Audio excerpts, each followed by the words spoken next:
over to you. Okay.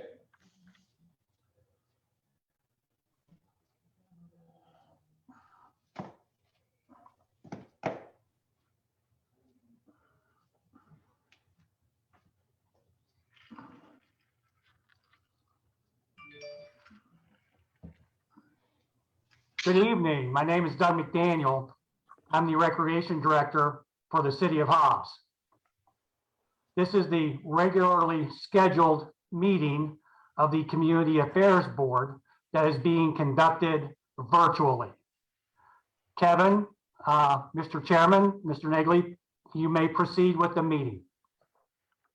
Welcome, everyone. I'd like to call this meeting to order. I'd like to start first with a roll call. Remind all of the members that please identify yourself when speaking. Helen Houston, Vice Chairman. Helen Houston is here. Kathy Marshall. Kathy. Thank you. Yvette Lucero. Yeah, Kathy is here. She's on. I have my speakerphone on for Kathy, and she's trying to say she's here. Yeah, I was able to hear her. Okay. Yvette Lucero. Yvette Lucero. Robert Sims. Robert Sims is here. Pat Duran. Pat Duran is present. Ashley Pratt. Ashley Pratt is here. And Kevin Negley present. Our next order of business is the Pledge of Allegiance. Mr. Sims, would you lead us in the pledge?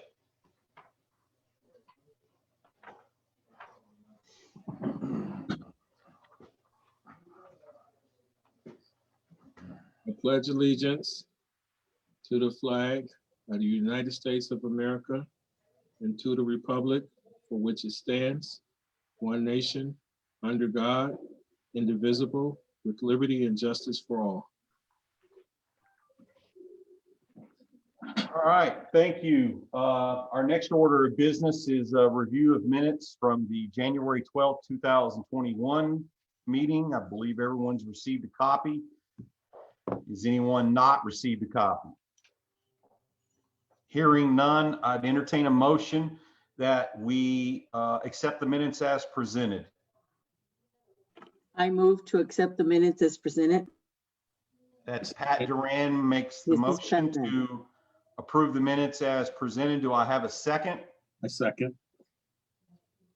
That second is from Robert Sims. Robert Sims, seconds. I'll make a roll call to vote to approve the minutes from the previous meeting. Helen Houston, Vice Chairman. Yes. Kathy Marshall. Yes. Yvette Lucero, not present. Robert Sims. Yes. Pat Duran. Yes. Ashley Pratt. Yes. Okay, we'll move on to item number 5 of the agenda, which is discussion and updates. Our first item is the financial transparency website. Mr. Spears, the City of Hobbs Finance Director. Thank you, Kevin. I'm going to attempt to share my screen with all the members and kind of navigate through the website. And just to let everybody know, this transparency website gets updated every Friday. So we're on a perpetual budgetary and actual on how much we're collecting, how much we're spending, and some features of this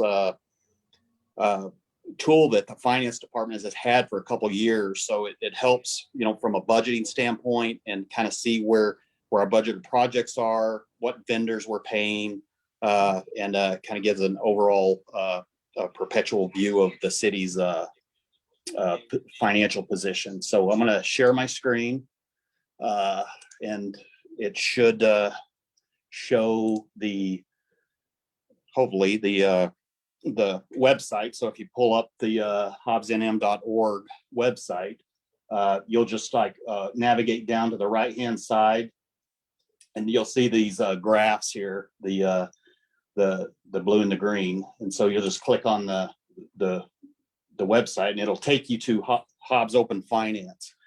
So if you look at, if anybody ever asks you, hey, what's the city's budget? You just look over here and it's $169.64 million. So you want to explore the Parks and Rec items. So you'll always go to the Explore side. And the nice thing about it, over here on the left, it'll kind of give you an idea where you're at if you get lost. So mostly what Parks and Rec do, if you hover, you can look at the overall what are called governmental funds, which is mostly the gross receipts taxes and where it's allocated and how much money we've spent and what our budget is. So you just keep clicking the governmental fund. It has two funds, general fund and land acquisition. So the general fund is pretty much where Parks and Rec are located at. And then if you can go into the Parks and Rec budget itself, you can look of the general fund. There's roughly $11.88 million associated with this. So you can, and the pink is going to be the budget. The blue is the actual. So as we creep toward the fiscal year on a weekly basis, it's going to kind of give you an idea. So you can drill down into the Parks and Rec side, and then it'll have the different components of Parks and Rec. So sports fields, you'll look at their budget is 3.9 million of to date, 33% has been spent. And there's projects within that sports field. So you can drill down into parks, for example, and it'll give you the categories of personnel, cap out, and operating. So you can drill down into the capital outlay as an example. And then there are items that are associated with these projects that you can drill down into as well. Land improvements as an example. And we have a land improvement budget of $253,000 and we've spent $57,000.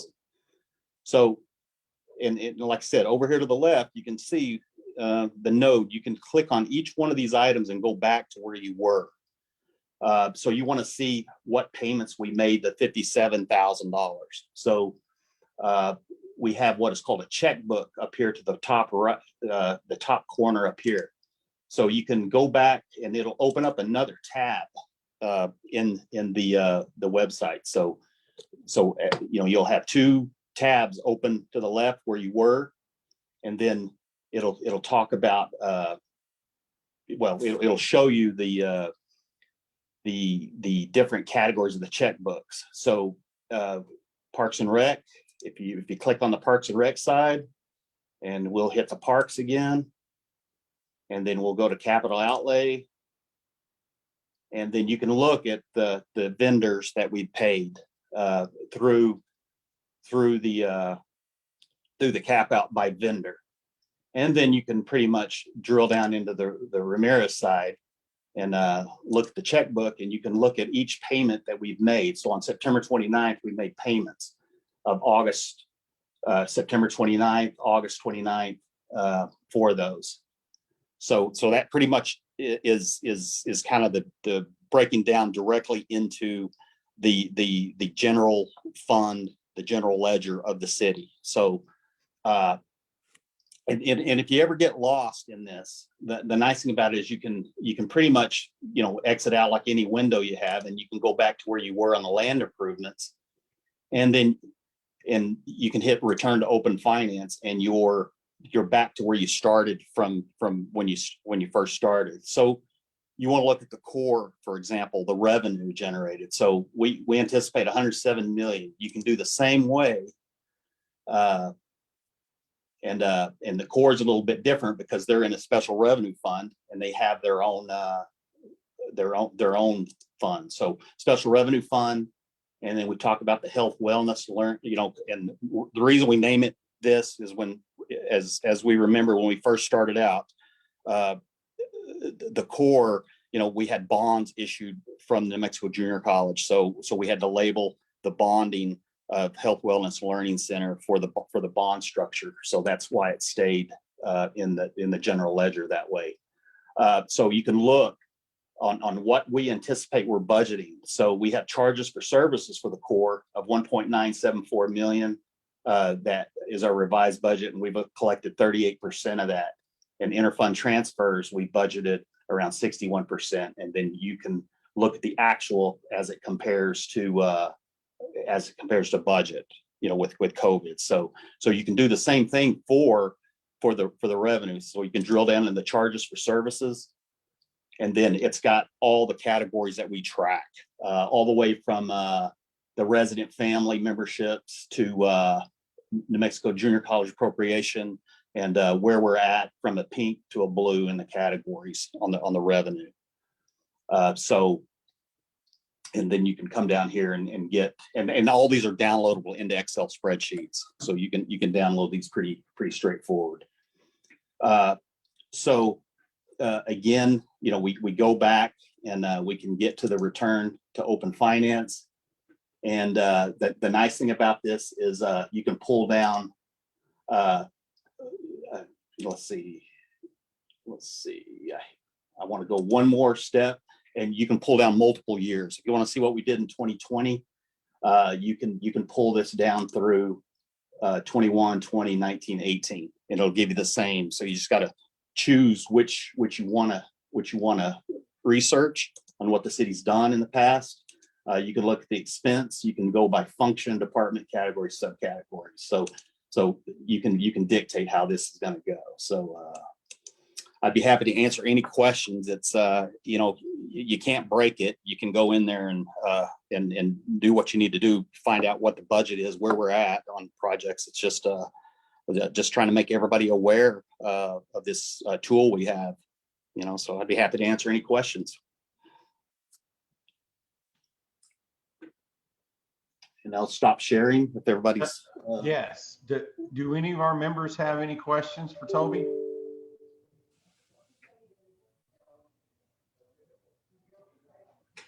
Toby, I do have one. When a budget is submitted from a particular department to the city, is that budget going to be made public? Or does it not become public until it is approved by the city commission? So we're required to have 2 public meetings before we adopt a budget. So a lot of the budget is done where we have to be finalized by June 1st. So this budget kind of comes in through 6 or 7 iterations as it comes back. So it starts at an initial level, then it goes to a department head level, it goes to a city manager level, and it goes to the commission level, and then to the state of New Mexico. So a lot of the ICIP plan, the initial budget process, where it comes down to the grassroots departments, flow upwards from the initial department up. And in any concerns through work sessions that we have, and usually it's 2 weeks, 2 weeks apart, because we got to make changes if there are changes, or if there's priorities moved up and moved back down. And what the preliminary budget does when we first start is to match up what anticipated revenues we have versus what our anticipated expenditures are. And then when we know kind of where we're at the end of June, then we do our carryovers and do a blending of the 20 budget, or excuse me, the 21 budget and the 22. I know that's a lot to say, but as an example, if you have a $4 million capital project in parks, and that would get carried over possibly by the commission or not, depending on the priority of that capital project. But you wouldn't budget another $4 million unless there's an enhancement to that project or a scope change of that project, or prioritized. I hope that makes a lot of sense. Yeah, I think it makes perfect sense. And I appreciate that. I think one of the questions I've heard is that if we hear from a particular staff that an item has been added to the budget, and as a board, if that gets taken out at the department head level or at city manager level, will the board ever know where that item was removed before it got to the commission? Yeah, everything is tracked from an initial department head to that 5-tier process that I talked about. Right. So, and there's so many components of this in government finance. There's there's cash, the cash flow and reserves, unrestricted and restricted, and how that gets shaken out. I mean, transfers, like what do you do on the core budgeting, on the revenue side coming up through after a COVID. So all your actual revenue that you got is not necessarily, it's tainted because of how we operated in the past year. So it's hard to grab history of budgeting that because the revenue sets the spending levels, from year to year. You know what I mean? So so if you have $106 million, what you hope to do is match up $106 million in expenditures, and then use your reserves to offset capital or recurring capital charges or anything else that you have. So that's the prudent way to do budgeting in government. But we don't print money, Right. some stuff. So No, the feds do. yeah. So. Does anyone have any questions for Toby? This is your opportunity with him here. This is Ashley Pratt. I do have a question about how long has this service been available, and did the community know about it?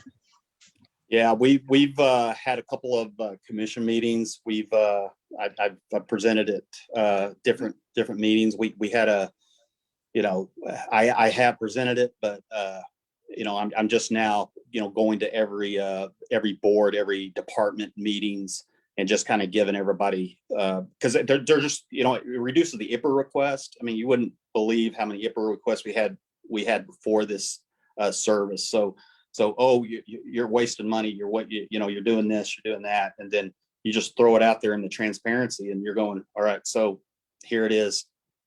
Here's where we're at, and here's where we're going, and then hopefully over time we can develop this where their suggestions. I've seen other websites where they'll say, well, we'll take lists, from the public on this website of how, what capital projects, would you like to see? I mean, I've seen that avenue of this transparency, but we're still working on it. But anyway, it's been a couple of years. So. Anyone have anything else? I do. Does this report also show where the tax dollars are going? It does. I mean, on which projects? It South does. Hobbs taxes, where are you putting? Where are they going? I don't, as far as taxes, we don't break out like tax by district, because it comes in as if we get like $4 million a month in gross receipts taxes, it's labeled as unrestricted within the fund. And as you saw, there was $11.86 million of that unrestricted amount for Parks and Rec. And that's so if you drill down into those percentages by departments and those categories, as you saw in there, you can tell how much money we're spending on police, how much money we're spending on fire, and these unrestricted, they're unrestricted funds, as I call them. When I say unrestricted, I mean we have gross receipts taxes as a conglomerate, as a city that comes back to us from Santa Fe when everybody's reporting their tax. So if I have a business in South Hobbs and a business in North Hobbs, they don't break out between the two. They just come as a conglomerate, and then the capital projects are allocated based on the budgeting process. And so police, fire, they could represent 52% to 58% of the general fund budget, which is mostly where all the gross receipts taxes are. So that's how. But you can get into that software and see the website and see kind of the allocation, that $169 million, and go to governmental funds, get into general fund, and it shows all those departments: Parks and Rec, police, fire, library. So I don't know if that answered your question, Helen. So. Yeah, I would like kind of tag on what she's saying. So if, say there's, $3 million allocated to, Parks and Rec, and $1 million of it goes into District 1, another whatever goes into District 2. So that I think she's asking is, that's not categorized. Now we don't go by districts, but we do break it out in some of the spreadsheets that we've done on where a lot of the, especially in the engineering department and whatnot, we will break it out in an Excel spreadsheet. We've done that before, but kind of structuring your general ledger into districts would be you would have to allocate your salaries, everything else to those little components. So, so capital projects that are being done, they can be broken out to how much money we spent in each district, or how much is allocated to each district. But that's done on a micro level in an Excel spreadsheet from this general ledger. So And you if there was a budget set aside, let's say for Booker T, Mhm. and we was told that it was set aside for a project at Booker T, and that project never happened because maybe funds was frozen or whatever, how can we find those funds and know where those funds went?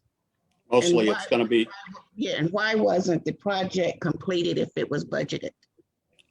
yeah, a lot of that is department head, through, if it gets, like I said, we track as a finance department. If there's Booker T that has a project code, then it'll have reiterations, and you have to just get with the history of that project if it was cut. An example would be the Taylor Ranch, for example, Taylor Ranch project. It got up as high as $18 million, but we were doing $84 million to $90 million a year in the gross receipts. Then it went down to $40 million in 1 year. So a lot of the project got trimmed back to about $8 or $9 million. Then we had this pandemic, and then we had some other issues as well. So over time, that's usually how and it's basically done at the commission level in how the money is being allocated. So all we do is we basically take the budget and make it equal to what we're requested of, and try to get our percentages right on the reserve. So our reserves, we always want to keep above a 30% reserve. That's kind of in our budget policy. Right now we're trending at a 45% reserve. And to answer your question, Helen, it would have to be done, if we had a Booker T project, I think we would have to, and what gets to be a project, there could be land improvements that are associated with Booker T, because we don't break it out. We got a $169 million budget, and some of these like land improvements, for example, or building improvements, and we kind of use the departments to locate where these park projects are located at. So we have parks projects, sports fields, and if Booker T's a sports field, if we're doing something, it's going to be in the sports field budget, which was in that component. So you can draw it down, and sometimes they'll write capital projects on there, but if you drill down into that capital project, you can see payments that are made, and it'll reference that project. But to go and I don't know if I'm answering your question. To answer your question, it's going to have to be researched back, because you can't see where everything cut, because this is always on the final budget and how we're measuring on the actual on this website. I'm not a finance major, but I would like to see something a little less complicated, because something just a little less complicated so that I can understand it. I would like to know if we can see something that you can actually explain how many tax dollars are coming in. We spent this amount of money specifically at Booker T, at Charlie Brown, at Zia Park, at Heiser, something we can actually see where did it go. And also, since Booker T is always placed in the budget next year, when is next year coming? Yeah, like I said, I'm a finance director, and I don't cut budgets unless there's a reason, so and it's got to be approved as well. So I'm, like I said, it's just mostly putting the budget together and trying to get the numbers matching, so. So what I'm saying, Toby, if something has already been approved, Mhm. why haven't it happened? The restroom for Booker T, already approved. Why haven't it happened? Where is that restroom? Where is that restroom's money? Right. That's what I'm asking. Right. And like I said, it's mostly at the department head level and how we move what's budgeted. So if I have, there's probably 1,800 general ledger accounts all throughout the city of Hobbs, and they're broken out by each department and each category. So, if I have land improvements, I don't know other than researching it and going in and seeing where we're at on this, on each district, so, I mean, to ask your request, I can probably try to pull up what we've spent through this year, for each district. I've done it before, but like I spend, we spend $8-9 million in, I don't know if it's just parks. You just want to know what parks is for each district on what's allocated and what we have.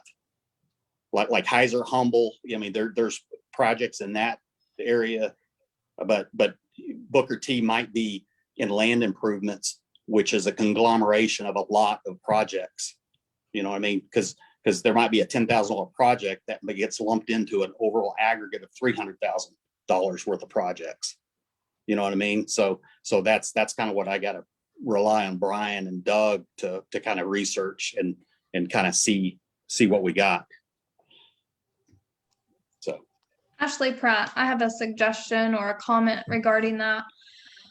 I agree with Helen there. We need to have a little more transparency in when something is approved and we think that it's going to happen.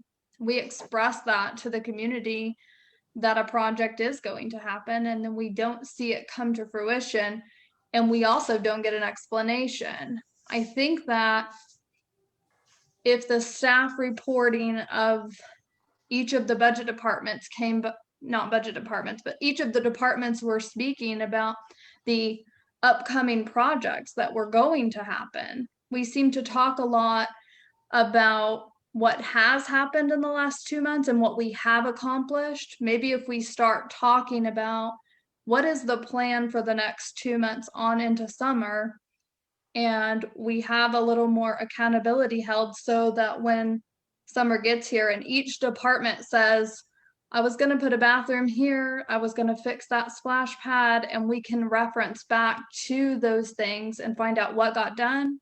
And then we have somebody who can say, why did it not get done? That department head then can say, it was pulled from the budget. Okay, then we get the right to ask why, and you should be able to have an answer to that. Versus we're always talking in the rears about what everybody has gotten done the last 2 months. I want to know what the plan is for the future so I can hold people accountable. Sure. Yeah. I totally understand. I'm like I said, I mean, I was prepared for a transparency, showing the transparency website, but I didn't know I needed to do a capital, of Parks and Rec to kind of see where, and I think there's going to be a presentation after me, with where the budget and the actual are going to be. But like I said, there's reiterations that we have work sessions, through the commission in the upcoming budget. So we're looking at, we got to have like in the month of May, we'll have two meetings in May, the first commission meeting in May as a work session possibly, and then the second meeting in May to get a June. But a lot of preliminary processes in how all these departments come together with asking and how much money do we put in Parks and Rec? You know, if you have $100 million, how much of that $100 million should be in Parks and Rec? How much should be in public safety? And that's the challenge of commissioners and city managers. And then once they get there, you know, where are we at cash from a month to month basis? And maybe I'm talking too much here, but you know, it just, you know, what projects get prioritized and which ones don't get prioritized. It's all based on, well, for the month of July after COVID, we had budgeted, you know, we had $64 million that we got in 2020 and 21. We dropped $25 million just like that, you know. So what priorities happen are just, you know, everything gets reshuffled and prioritized during every 3 months. Seems like this past year, every 3 months there's, well, the ball fields, you know, at the Bensing turf projects, you know, is it the right time to do it? I mean, and you're grappling with when your operating revenue and everything is you're bleeding off $14 million worth of reserves, and that's what we budgeted. You know, when's the turnaround of the revenue going to happen? And that's the $1 million question on treading as we go. And some projects get cut, some gets reprioritized, some of them get deferred. They don't never get cut, they just get deferred to the end to kind of see what the economy's doing. And I'm just telling you from a finance perspective and just from my opinion and my direction to the city manager and the commission, you know, as a finance guy, I'm looking at it from a perspective of long term and how we move forward. You know, so I don't know if that answers the question. Yeah, Toby, and I appreciate your time. I hope everybody on the meeting understands that, you know, you're just presenting numbers to department heads and you're presenting numbers to the commission, and those are the people that make the decisions on the cuts and not you. But I do like the transparency website. I think that's very awesome. But yeah, I just want to remind everybody on the board that Toby's not the guy that makes the decisions. He just crunches the numbers and presents it to the department heads in the commission. Does anybody else have anything else? Kathy has a I'm sorry, question. Helen. Kathy, Yes. you're ready, Kathy. Can you hear me? Can you hear? Yes, they say yes. Well, the question is, I know some of us got that email about the budget for this year. And we finally got some concrete evidence that it's put in the budget and then it's froze. Why would you freeze something that needs to be done?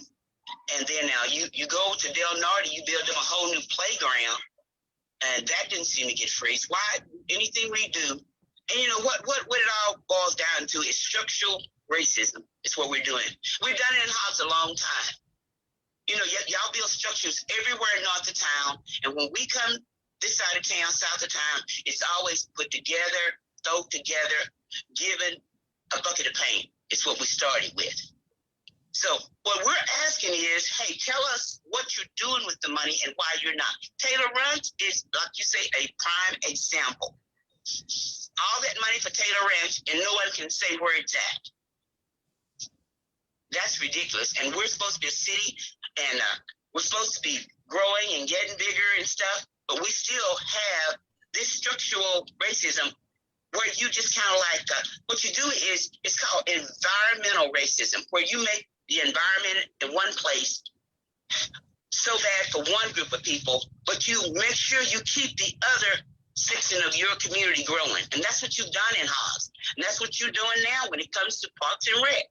You won't do anything over here. And you're talking about closing the pools over here, maybe. Splash pads never worked but 1 year. And now you tell us, well, you have this program that lets us know what's going on, but it really doesn't, because we still don't see any financial things happening here about Hobbs. That is the question that was asked, but we didn't get it answered again. So I guess it's in next year's budget, right?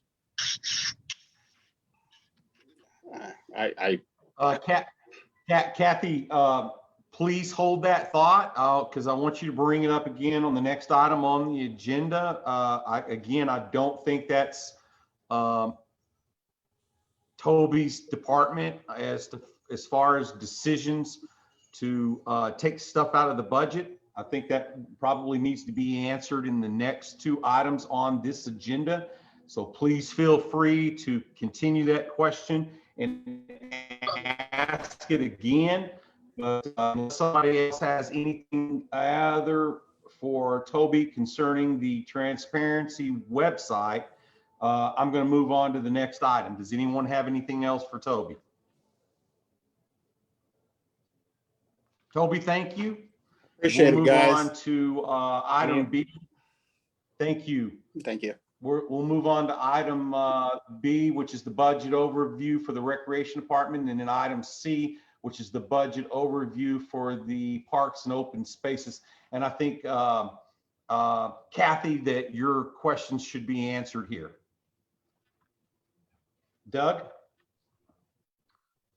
All right, thank you, Mr. Chairman. And first of all, I'd like to thank Toby for joining us this evening and kind of giving the board another tool in your toolkit, so to speak, to check out the revenue and expense side of what the city is doing on a week-by-week basis, as he said, with that transparency website being updated every Friday. So there's another tool in our toolkit, so you can check up, on any department in the city, but especially as it relates to recreation and parks and open spaces. Okay, so Toby, thank you. Mr. Chairman, if I could, I'm going to also share my screen with you, and I will start a budget presentation. Hopefully everybody can hear me just fine, and I'm going to share my screen now. All right.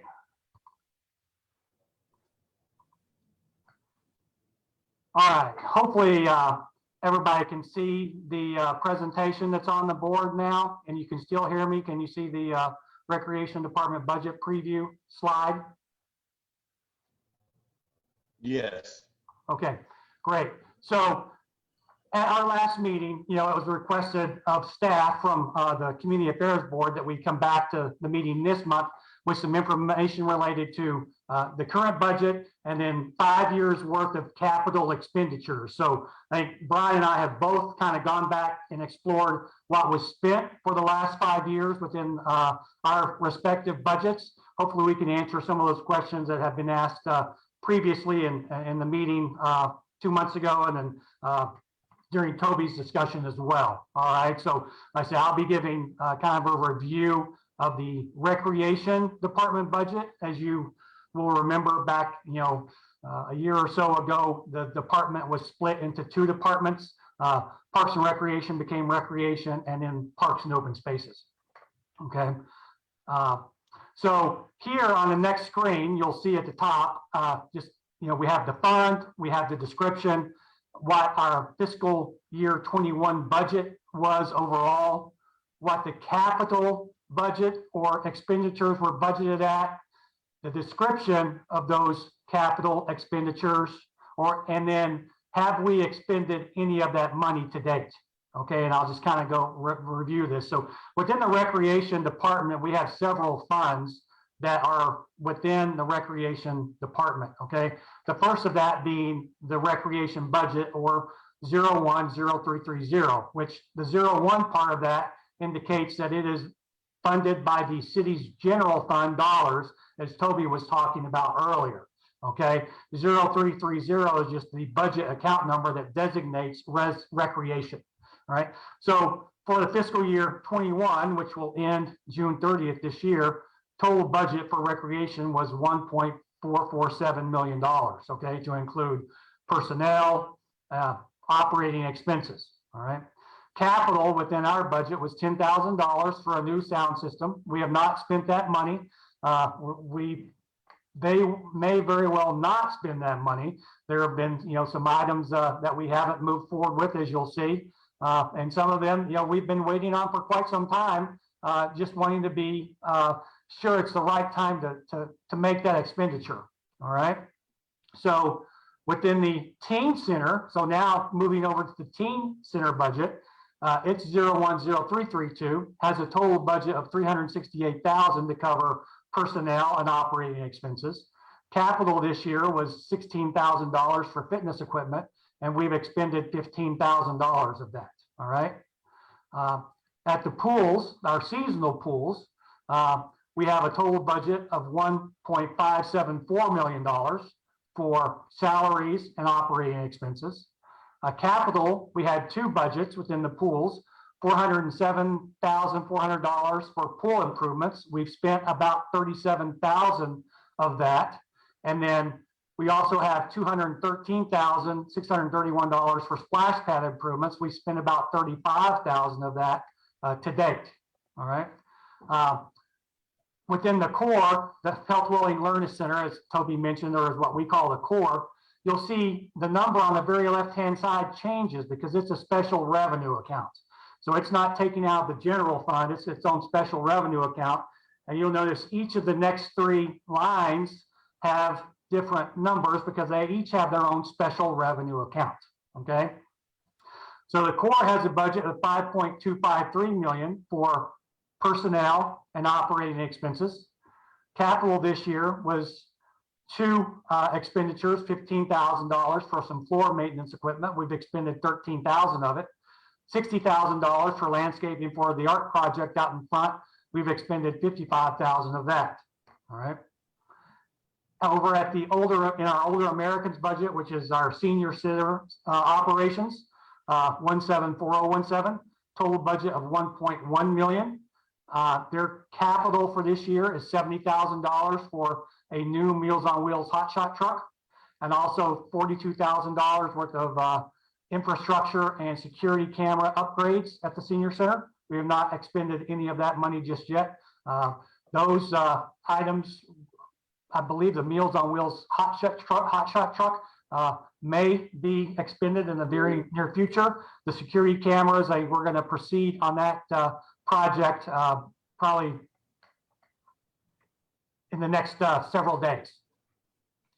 At Rockwind Golf Shop, so at Rockwind Community Leagues, we have the golf shop operations, which the recreation department budget administers, and then we have the maintenance side of Rockwind, which the Parks and Open Spaces department administers, and you'll see that in Brian's division a little bit later. For the golf shop, it has a budget of $1.3 million. This year for capital, we had $30,000 budgeted for a new beverage cart and also a new range picker. Those funds have not been expended. Also, we had about $39,000 budgeted for air conditioning improvement projects. Those funds have not been expended at this point in time. Okay.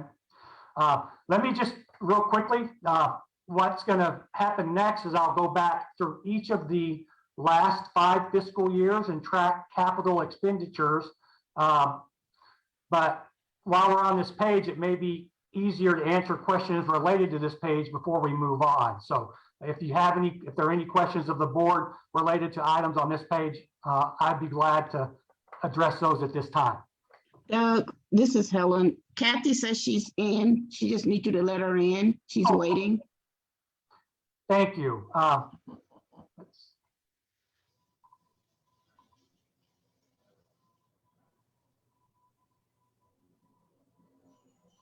She should be with us now. Kathy, are you with us?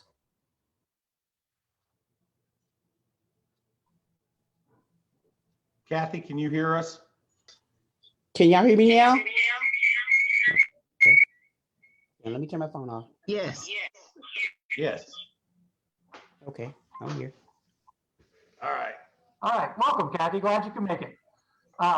So, Thank you. like I said, I thought this might be just a good time to pause and ask questions before we proceed to the other pages. We can come back to it at the end. That's a possibility as well. Like that, that may be the better thing. So if you have any questions, if you will make note of them, I'll proceed, and then we'll just do questions at the end.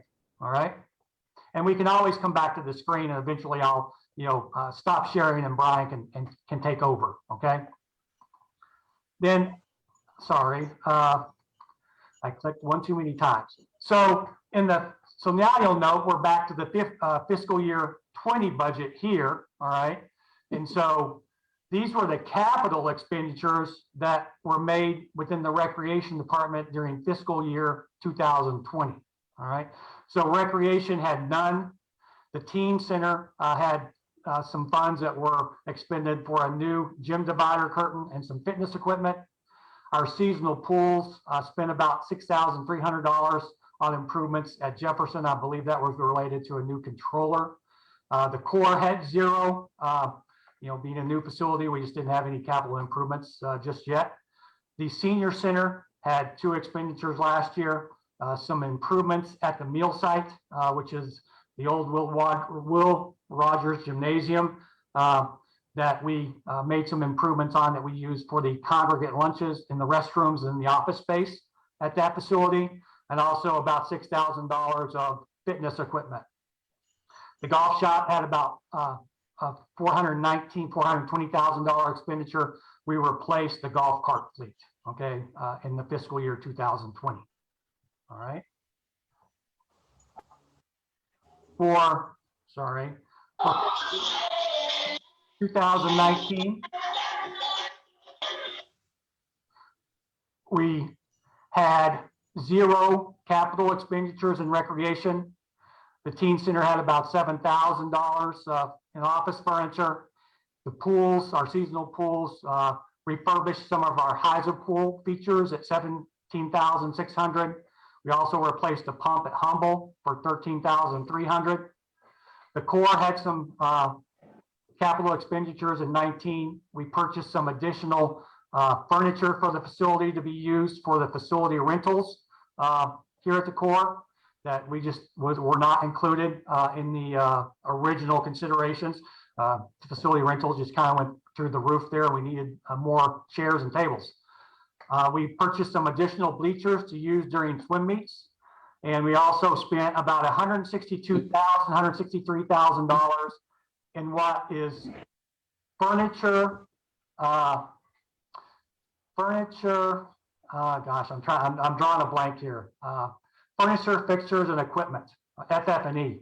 So we had about $1.4 million in this particular side of the FF&E for the core, and we spent $162,000 of those funds, and we didn't spend any above and beyond. Still had some funds remaining. All right. At the senior center, we spent $4,200 to replace the refrigerator and $14,300 on some plumbing lines that we had to replace and some of the clean out repairs that took place at the senior center. At the golf shop in fiscal year 2019, we spent about $15,500-$600 on replacing the hot water heaters and then on some air conditioning system upgrades. And then as we go to fiscal year 18, recreation had the following capital expenditures. We spent $13,475 on our new E-Track software that we're using in our department. Teen Recreation Center spent almost $5,000 on a DJ booth and sound equipment. And you can see in the pools that year, we had quite a few big expenses in fiscal year 2018. Purchased a pool cover at Humble, replaced a boiler at Del Norte and a UV controller at Del Norte. We did some pool resurfacing, replaced some splash pad features at Washington, and also purchased new lift pump and water lines at some of the splash pads. I believe that was Washington, Taylor, and Jefferson, as I recall. At the core, we had spent $417,000 in office and facility furniture. We spent $1.098 million on FF&E that year and $34,000 on the first of our 2 art projects within the core, one inside, and now we're developing the one on the outside of the building. In the older Americans budget for fiscal year 2018, there were 2 capital expenditures, fitness equipment and vehicle replacement. We replaced 2 vehicles at the senior center. And at the golf shop that year, we put up a new wash bay for the golf carts to assist in our efforts to keep our golf carts clean and maintained. All right, for fiscal year 17, recreation expended 31,000 on a replacement vehicle. The teen center did the same thing. Replacement vehicles typically are replaced once they get to 10 years old or with 100,000 miles. All right. Pools that year, we had 26,005 on a replacement vehicle, and also about 9,300 in building improvements. We replaced some doors at some of the bathhouses and pump rooms. The Corps did not have any capital expenditures in fiscal year 2017. Older Americans had 2 expenditures of fitness equipment and replacing the freezer.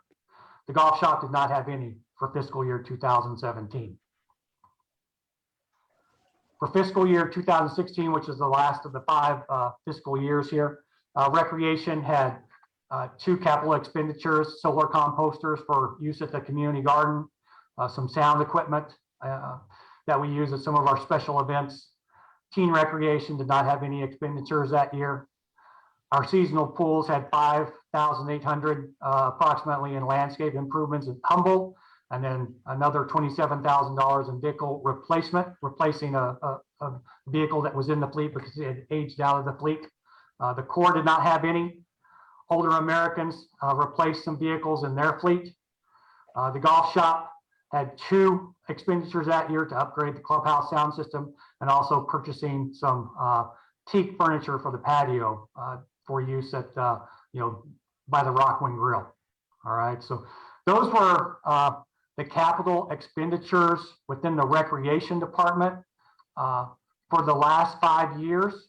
And if any of the board members have any questions, I'll be glad to address those. Anybody have any questions for Doug?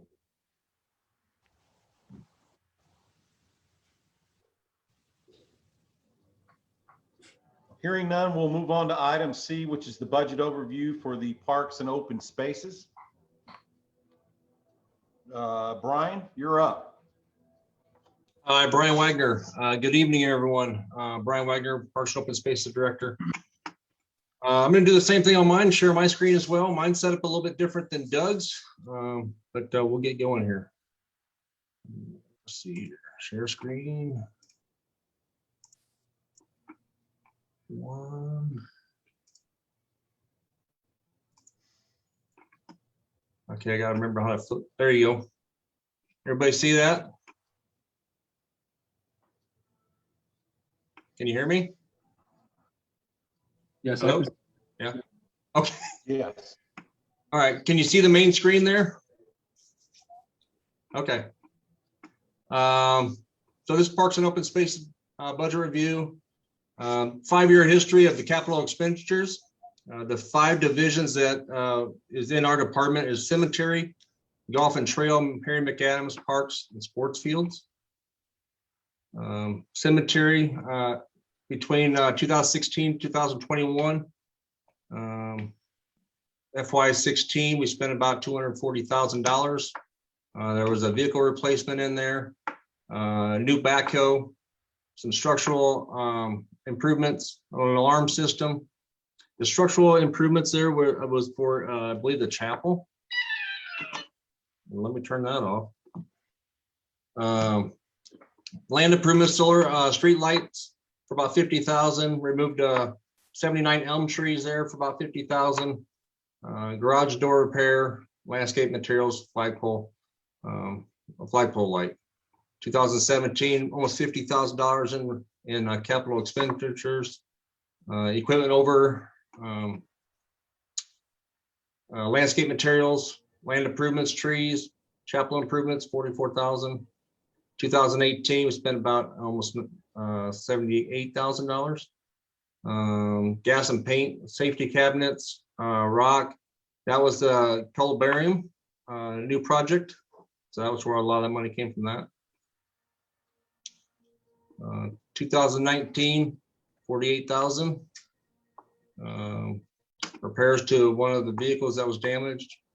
LED lights, more LED lights out there. The South Maintenance Building renovation, Everglade Cemetery Memorial wall, and landscape materials there, $32,000. FY 21, I'm sorry, FY 2020, about $900 or $819. That was for an additional flagpole at Everglades Cemetery. FY 21, $113,000. We bought some, which that's this year. We bought a couple new mowers, some land improvements, the Everglade Cemetery fence, $96,000, and then irrigation repairs. For a total for those 5 years at $530,688.16. Golf and Trail, FY 16 to 2021. FY 16 total was about $330,000. There was reels for mowers, dishwashing equipment at the clubhouse for about $4,300. A new flail mower, almost $40,000, and an ice maker. Capital project, golf course renovations. That was from when they did the main renovations there. That's just follow-up funding for that. That was $270,000. FY 17 total, $26,000. They bought a round baler and a speed brush. That's for equipment for the course. Capital project, again, some golf course renovations for about $5,000.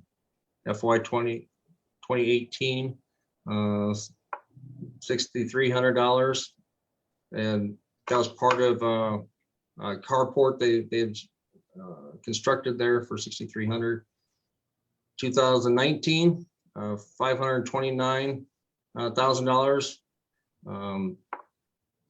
That was mainly all equipment that year. Levicator, trail broom sickle mower, that's for the trail, and then mowers for the trail and the golf course. FY 2020 was $138,000. 3 new Sam Pros. Those are the 3-wheeled units they use in the bunkers, where my ball never goes. Thank goodness. Greens mower, and was about $21,000. A new welder, and then a Sandmaster, which is a big unit that they use for slicing, or they call it, it's kind of like verticutting the greens and the fairways. That's a new unit. Nope, I think I have a date wrong here. FY 20 this year is supposed to be FY 21. Total there is $15,400. Total for those years between 2016 and 2021 is just a little over $1 million. Aaron McAdams Park, 2016 to 2021. FY 16 total of $38,000. They bought a new Pro Gator, which is a utility vehicle, and then they did fish stocking at the lake. FY 17, $10,000. Again, that was all fish stocking there. 2018, same thing, $10,000 for fish stocking. FY 19, $65,000. They bought a new Kubota tobacco unit out there for the park for $55,000. And again, fish stocking. FY 2020, buildings, grounds, electrical engineering. That's the electrical engineering for the electrical upgrades to the McAdams campground. And there, the lake pump and core booster pumps, did some pump improvements there at each one of those locations. That was $23,000. And then again, fish stocking. FY 21, $12,000. Excel Energy, that's for Excel to hook their power into the new campground. We don't have the finalized invoice yet for the contractor that did the work of installing all the new pedestals and all the new wire out there. That's about $60,000. Then they had they bought a new attachment for the backhoe out there, and then fish stocking. So the total for McAdams Park is $180,854.20. Parks, 2016, 2021, FY 16 total for that is $530,000. It's muted. What's up? Commissioner Meach. Hello? Somebody got a question? Somebody have a question? No. Okay, I'll keep going. Special project fall material or fall zone material is the wood chips that you see in the playgrounds. We've got to replenish that every year. And sometimes we get multiple batches of that. So you'll see that quite often in the parks report. We've got to have that to have a safe fall fall impact area within the playgrounds. Greenhouse improvements, 8,400. Vehicle replacement, they replaced 5 vehicles that year, 135,000. Equipment, bought a new skid steer.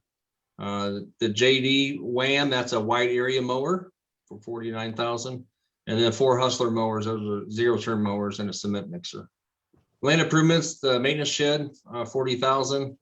Dog park lights up at the dog park, 11,000. Sanger Street fence, 47,000, and then playground improvements, 109,000. The playground improvements was for Taylor Mills and Sanger. Okay, building improvements. The building improvements, restroom improvements, that was for Washington, Heiser, and Humble. Okay, capital project. City park design, 52,000. FY17, 96,790. Park facility improvements, concrete work we did about $11,000 that year. Special projects, these are all different funds in here. Like Doug was talking about different funds, they are pulling different money out, and that's what Toby was saying, that all these different categories and line items. Turner tree replacement, 27,000. Fall zone material again, 15,000. Equipment over, we bought 2 utility vehicles for 17,000. Land improvements, fall zone material, 19,000. Shade canopies, 6,900. The picture you see here is that Charlie Brown has got a new park sign there at Charlie Brown Park. If you haven't checked it out, please go by and check it out. It looks pretty nice. That was just put in this week. Got a bucket of paint again. That's a $4,000 bucket of paint then. FY 2018 total 3,148,000. What's that? Park facility improvements, Charlie Brown court, but that's the basketball court resurfacing, 6,000. Vehicle replacement, 3 new trucks for 71,000. A new power washer trailer, and that's a heated power washer trailer. City park construction, 2.9 million. Capital project security equipment, that is the security cameras at the parks, and that's 108,000 that year. FY19, 1.8 million. Land improvements, fall zone material, 19,000. Irrigation controllers, 41,000. Landscape, 11,000.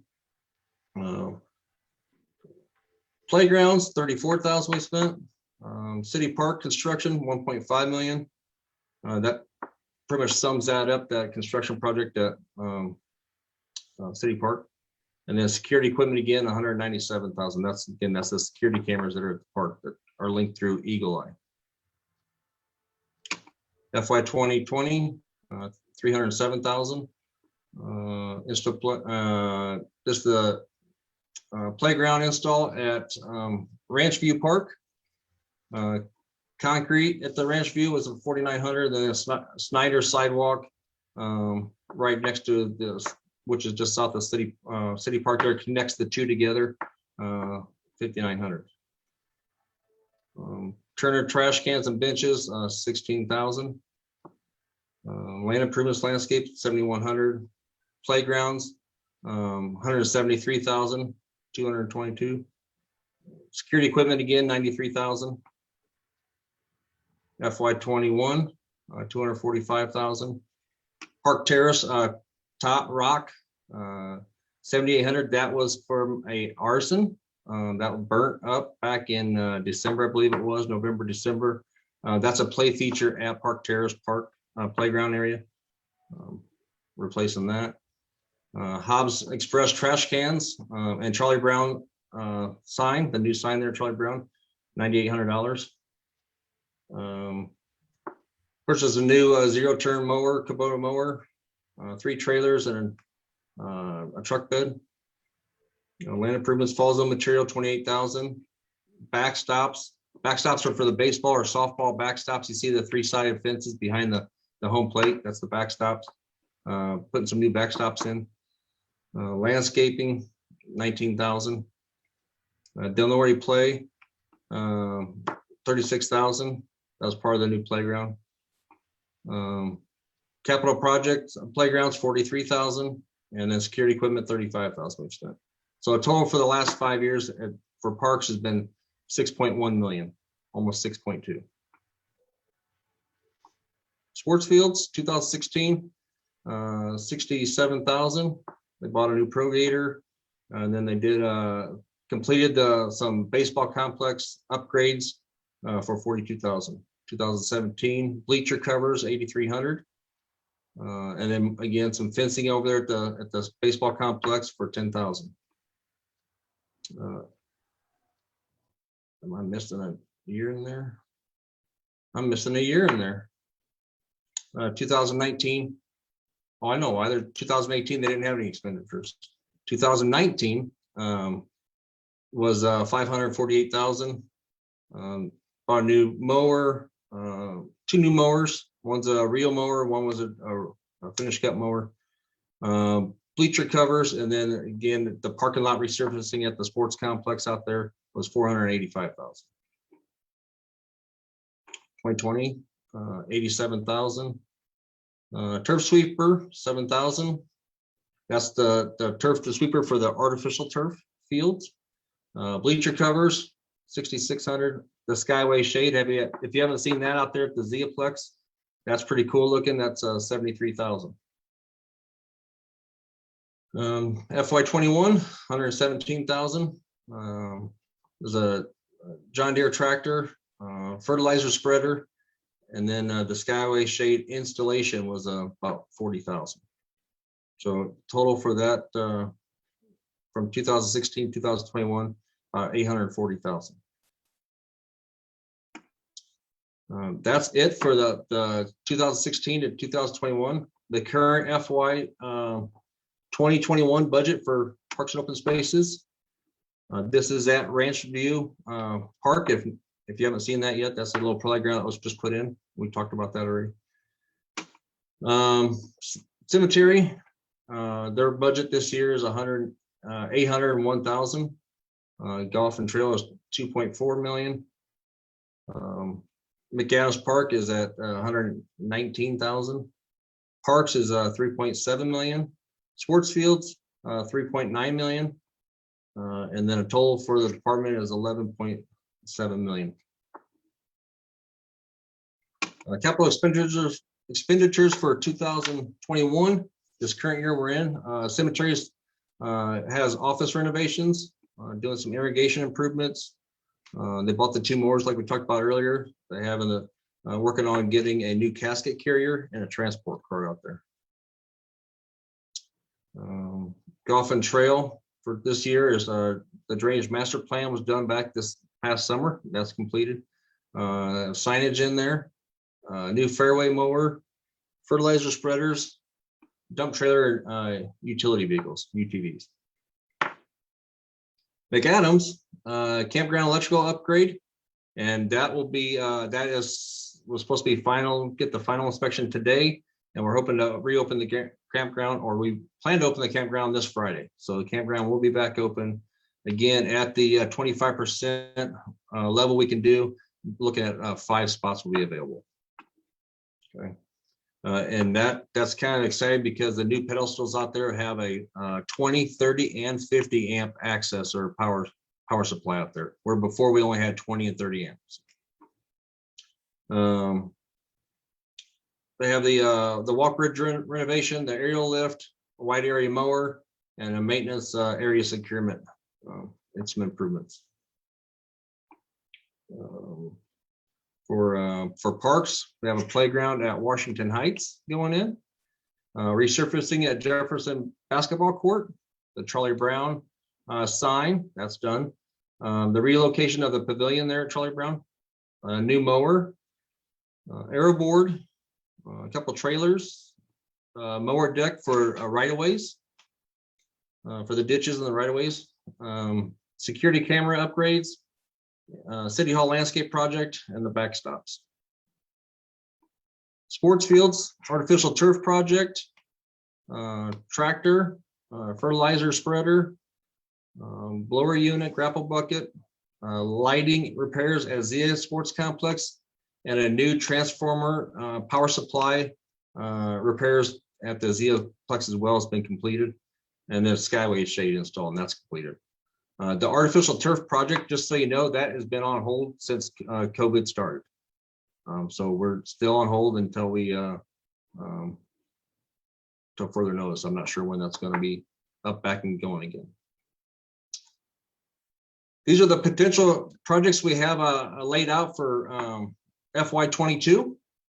Heiser Park Playground replacement, Washington Heights soccer goals, Charlie Brown fence, 24-foot Christmas tree, park signage, Clover Park Playground replacement, Del Norte Outdoor Fitness Equipment replacement, Del Paso, I'm sorry, that's supposed to be Del Norte Park Equipment replacement, Community Bulletin Board, marquee improvements, a tilt trailer, multi-force mowers, Ventrac attachments. The Ventrac is a small tractor. Veterans Memorial Sports Complex improvements, PV Park swing set.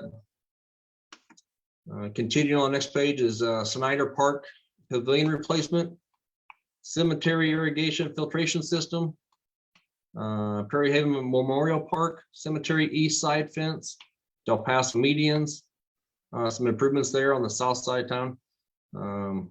Green Meadow fishing dock renovations, a fleet tracking system, Rockwind tee boxes to add course length, core replace edging, steel edging around there. Same thing, that's the same thing at Green Meadows Park too, to replace the steel edging to go to a concrete curbing. Harry McAdams Park master plan, utility vehicle, replacing some utility vehicles and replacing 4 trucks. I'll stand for any questions if you have any.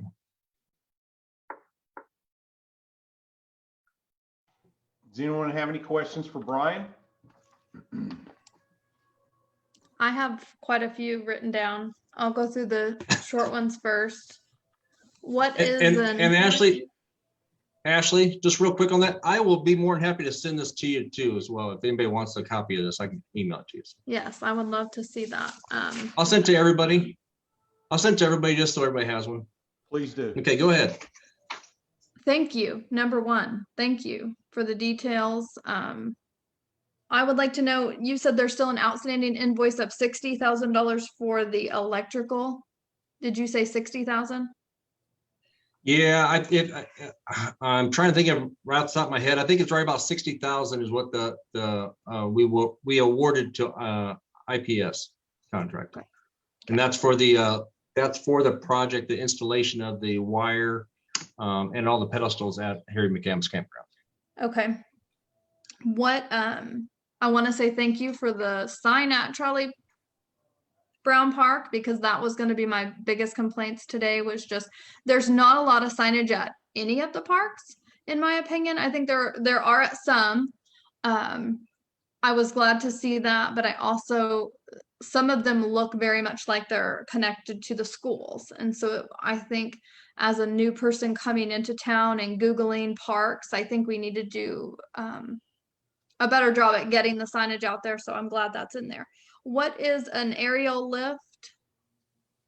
An aerial lift is aerial, kind of like a bucket truck, but it's I would say a man lift. Usually have the 4 wheels on it with the big arm on it, with the basket you can raise up into the air. We need one of those. We have a bucket truck. Our department has a bucket truck that will go up to 34 feet. But as you look around, we have a lot of trees that are way higher than 34 feet. So And Okay. climbing is out of it unless we contract it out. So we need something about 80 feet to get us up higher. It went pretty fast and I wrote it fast. It was COLUMBR. What is that project? Columbidium Oh, the project? Calibarium? Yeah. That's the Calibarium. That's the project out at the cemetery, Prairie Haven Memorial Park. As you first pull into the main entrance there on the left-hand side, that's that project right there. That's where they have all the, oh, help me, Doug. Cremations. Yes. Okay. The City Hall I think it- landscape. I noticed that today. What is kind of the reason for pulling out the already kind of, I mean, I've seen it all today. Can you explain why?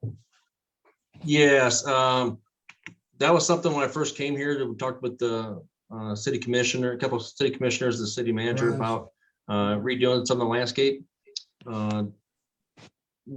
There's a couple different things in there. There's trees that were up against the building that were not planted in the right locations that had to come out anyway. The other thing is we're looking to try to conserve more water with more desert tolerant plants or low water use plants than what we're using currently right now.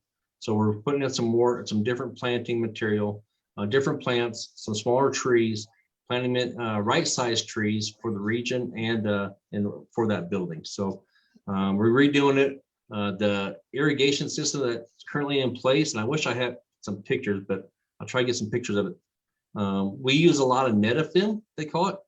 It's like a drip line for irrigation systems here in this region. It's a small poly tube that's got a bunch of little holes in it. The thing is that the roots take to where the water is. So a lot of that line is clogged with roots and we can't get proper water distribution out through all plants. So that needs to be replaced. That's one of the biggest reasons. But again, more of a low water usage plant, a little bit cleaner surface, and try to have it all match and be uniform. That's what we're looking for. Is that With some color. Yeah, I'm hoping with some color and not going to just an entire desert looking community, for sure. That is, I thought that we had a water conservation system that helped with watering. Isn't there sort of a? We do. The city does have a water conservation period, usually in the summer from, I think it's May 15th to September 15th. But don't every we have summer. don't we have some sort of a system that takes the water that we're using and I don't know what it would be called and kind of saves it to water again? Reclaimed water, yes. Okay. Yeah, the city has that. We use that water at the cemetery. That's what we water all the turf at the cemetery with, reclaimed water. Where else? But you can't use it for. I don't think we have anything that going down to City Hall. We'd have to put something in and it's going to be a lot more expensive to get it to City Hall than what's currently there. Okay. One more question. I think that has all my questions answered. The city park. So I seen the city park renovations mentioned multiple times, and then playground was the playground equipment included or not included in city park? Because it looks like the city park renovation cost like $3.5 million. Yeah, and that was multiple things, but city park was all one. It was all included in one. So the playground improvements were at other playgrounds. Okay. Throughout the city. And really, typically your playgrounds, you try to get as much life out of them because they're very expensive. I know the one we just are putting in over at Washington Heights was almost like $41,000 for the new play structure in there. That does not cost, that doesn't include installation or the wood fiber and stuff we got put in there, the fall zone material. So playgrounds are kind of expensive, so you try to get as much life out of them as possible. Usually the warranties on those will last anywhere from 8 to 10 years on a warranty. Once you run out of that warranty, it gets costly to start replacing parts, especially vandalism or wearing out or stuff starts to crack. The typical, I give you an example, a slide, a tube slide, maybe only up 6 feet, will usually cost you anywhere from $3 to $5 grand.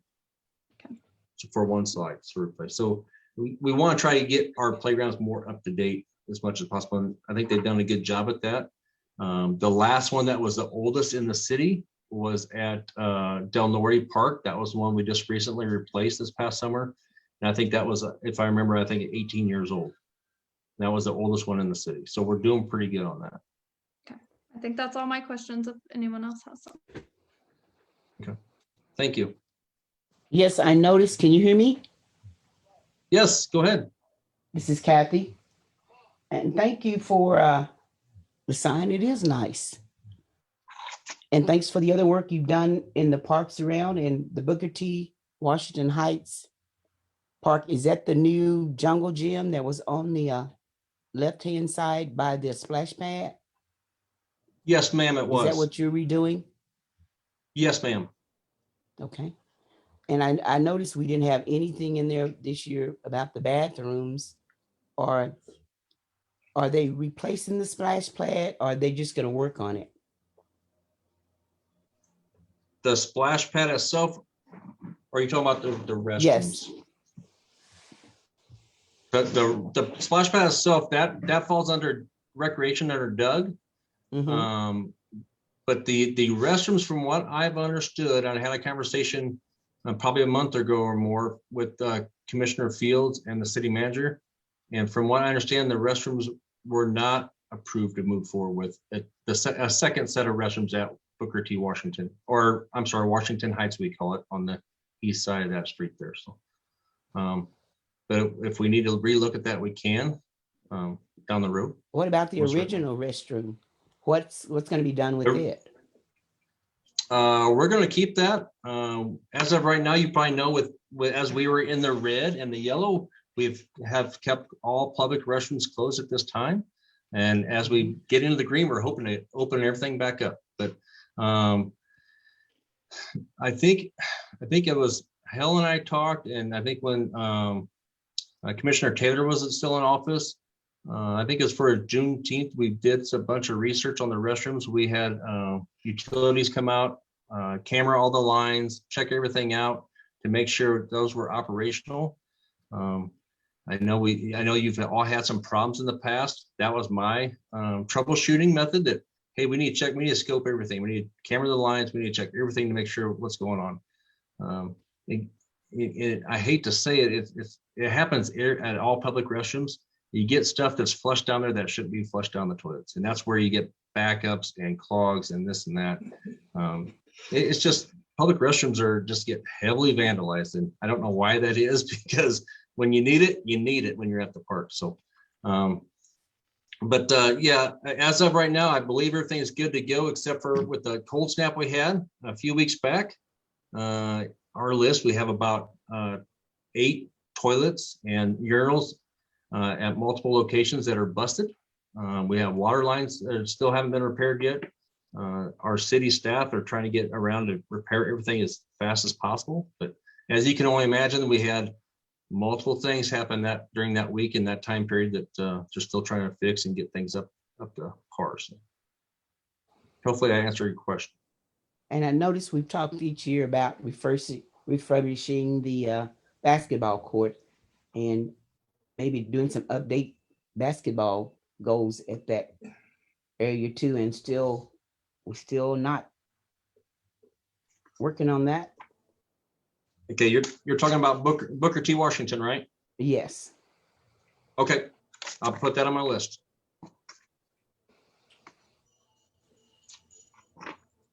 And we still didn't All right, what else answer the you got? question. Doug, I guess what's that? when Doug comes up, I'll talk to Doug. Doug has the answers that I need.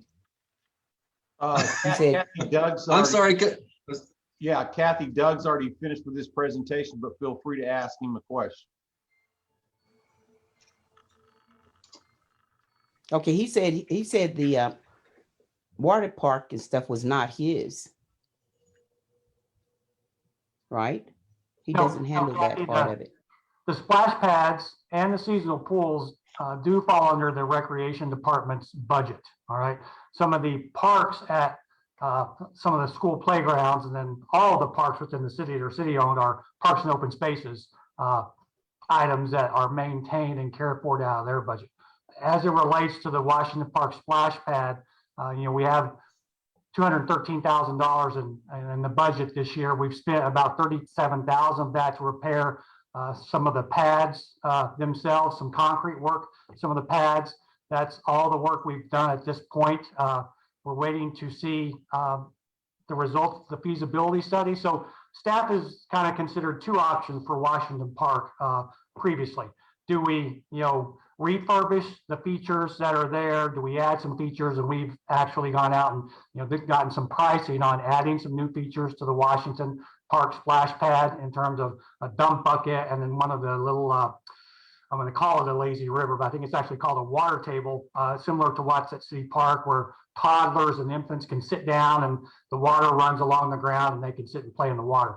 The other option, which we had previously explored at one point, was to relocate the splash pad over adjacent to basketball courts and softball fields. But, I just think that probably what's going to happen with that. And I shouldn't say, it'll be dependent on the feasibility study outcomes related to, expenses that the city should expend looking at seasonal pools and splash pads.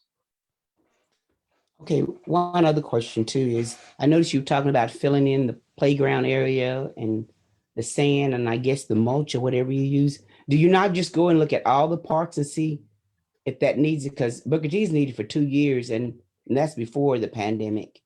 And we still, you come out and rake a little up every time we have Juneteenth. But as far as replacing it and putting some in there, it's never been done. So is that something Okay. you just go, do you go look at all the parks or you just, someone calls you and you tell you about it and that's how you go and decide what you're going to do at each park? No, again, this is Brian Wagner. So no, we inspect all the playgrounds. We have to inspect the playgrounds to make sure they're compliant at all times. A lot of the new manufacturers will put a sticker on the bottom of the pole standards that tells you the height of your fall zone material needs to be. Okay. Now, again, they all these have standards on them. So we have books and field guides and everything else that, so an exit bay from a slide, between the bottom of the slide and how much distance is there between the bottom of the slide and the fall zone material. So we have to measure all that all the time.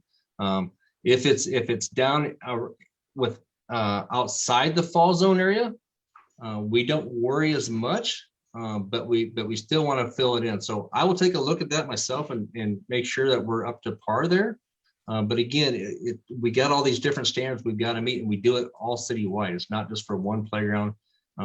Again, we do not want to injury claim at any one of the playgrounds because that's where a lot of accidents happen or injuries happen around playground equipment. So, good question. Ashley Pratt. I don't know that her question got answered, or maybe I don't know. They never do. They never About do. the restrooms. Is the restroom operational right now? No. You could, I know they're I all can tell you closed that. right now, but they're Yeah. closed right now for Mhm. COVID. But did you get it fixed when you went out there? What, are you talking about when we cambered everything? Yes, when you cambered everything and Yes, everything was When working. was this? Good. This was before the pandemic, so this is probably back in probably December. I can't remember for sure, but December, January probably of 2019-20 in that time frame. Oh gosh, well, yeah, you definitely hadn't checked it since then because it's been down every time someone has something. Right after that, we Well, had Juneteenth down there well- and it wasn't working. We had to get Taylor to come out with porta potties because it didn't work. So you're saying this past summer it wasn't working? 2019, Well, it no, was close, but- 2019, it did not work. Okay. Well, nobody's been there. Yes, and right after that is when we checked everything. That's when I first started with the city. That not too long after that's when we went through it and cameraed everything, videoed everything, went through and checked it, the whole thing, and everything was working one time. Mhm. Right now, with it being closed due to the pandemic and the recent freeze we had, no, it's not operational right now. It's closed to the public due to the pandemic, as well as we have broken pipes and urinals and toilets in there. Well, I don't know So who we're does working the to fix it. baseball. Who does the baseball teams? Before they closed down for the pandemic, that was April, when they were still letting people practice on the baseball field at Booker T. The bathrooms were not working. Was it a one-time thing? Was it? Please, No, I'll give you my office number. Give me a call. Let me know. Shoot me an email and let me know, and I'll we be right always down do. on We that. always call. I have that. We usually call, but they were there just that one day practicing it, and the little kid said the bathrooms weren't working. Yeah, I'd have to go back to my emails to see if there was something pushed through around the April timeframe or whatnot. Oh, I I'll know certainly they check into they it were for you. practicing. I think they were some baseball. Young kids, young ones. They looked like they were elementary school kids that were practicing. Okay. But yeah, I'll check into April 2020 and see what I can find out. Because hopefully we can use them this summer. That Me we open too. up and we can have small crowds, and they'll get back to that park. Me too. Because that park was really used when it was open, and bathrooms weren't working, but they still used them. But I think they should have option to use the bathroom if it's open, or guys porta potties or something. Yes, ma'am. Does anyone have What any other questions? for, I'm sorry, I didn't mean to interrupt you, Kathy. No, I'm finished. Okay. Ashley Pratt, I do have more questions. The Green Meadows area, is that yours? Who's gonna? Yes. Okay. I had a couple, is this the time to give suggestions or I need to wait? Fine with me, go ahead. Fire You were away. already, you have some stuff budgeted already for there. Did you talk about doing anything like I see everybody out there fishing all the time. Is there anything that's been talked about, like a clean out area for when they get done fishing? I drove around the backside of it. Just to me, I would love to see some sod out there, see it a little more green. There's a lot, when you drive around the backside, there's not a lot of lighting out there, not a lot of benches. So to me, I would love to see some of that be, made to be prettier. Also, when you're like down in that little valley where the kids kind of run down the hill and back up the other hill, I've seen in other cities where they'll do the soccer, where kids could maybe play soccer down in that area. Good, very good questions. Very good questions. So the lake part of it is operated by the state. We don't have any jurisdiction on the lake part of it. I do like your idea of some clean out areas or for cleaning fish or whatnot. That probably will have to work with Game and Fish on that. But I like that idea on that. There was a phase 2 and phase 3, I think, improvements for Green Meadow back in the day. I'm not sure where that has been lately. I'm not sure where those plans are, or to my knowledge, I know that nothing has been budgeted for that, so we can pull that back up and look at that again. I do like your suggestions. The back part is not very well lit. It doesn't have a very identified, well-defined or identified walking path like I would like to have. You talk about the swells. I think in the grass areas of the swells, I don't like those at all, to tell you the truth. Okay. Because they have a lot of rock in there. There's a lot of cleachy rock in there. It was a bad place to put grass in there. We have a lot of issues. We tear up mower decks and blades trying to mow that in there, trying to get that cleaned up. So I would really like to look at redoing that completely. And if we could put some turf in there so we can actually have a usable spot in there. So I do agree with you on that. Yeah, I think it But could I'll be check with it. the walking trail around there more lit. People would use, I mean, people are there all day, all the time. So also maybe some extra, like some parking, designated parking area. You can't hardly tell. People just kind of park all over. I've talked with a couple of people in the community about, I know we've started the feasibility study. We're going to be going through with that. A couple people have mentioned something for people my age. whether it's if we have a space for all of the food trucks to come in and do a food truck park where they come in over the weekend and we've got tables out there, something that just kind of helps people use the park space, but also can utilize. That was just an idea. We have done the money in the budget. Yes, and I know Doug and I have been in conversation with, about some food truck events or whatnot, and some different parks coming up. Again, we gotta get back into a good standing with the COVID and pandemic stuff before we can start having all that stuff. But yeah, we've already been discussing that already, so good thoughts. Awesome. Do you think, and maybe this is something that could be revisited, when I first came on, Doug, I think you gave me something that kind of gave a master plan for the parks. Has that been revamped at all, or have we went back through to kind of pick through what's been completed and what hasn't? Actually, Doug McDaniel, Recreation Director. No, the Parks and Recreation Master Plan was put out in 2014. It has not been updated since that point in time. Probably something we should look at in the next budget cycle or the following budget cycle, is to revisit and update the current master plan. It's probably within that time frame to where we need to revisit it. Perfect. Thank you.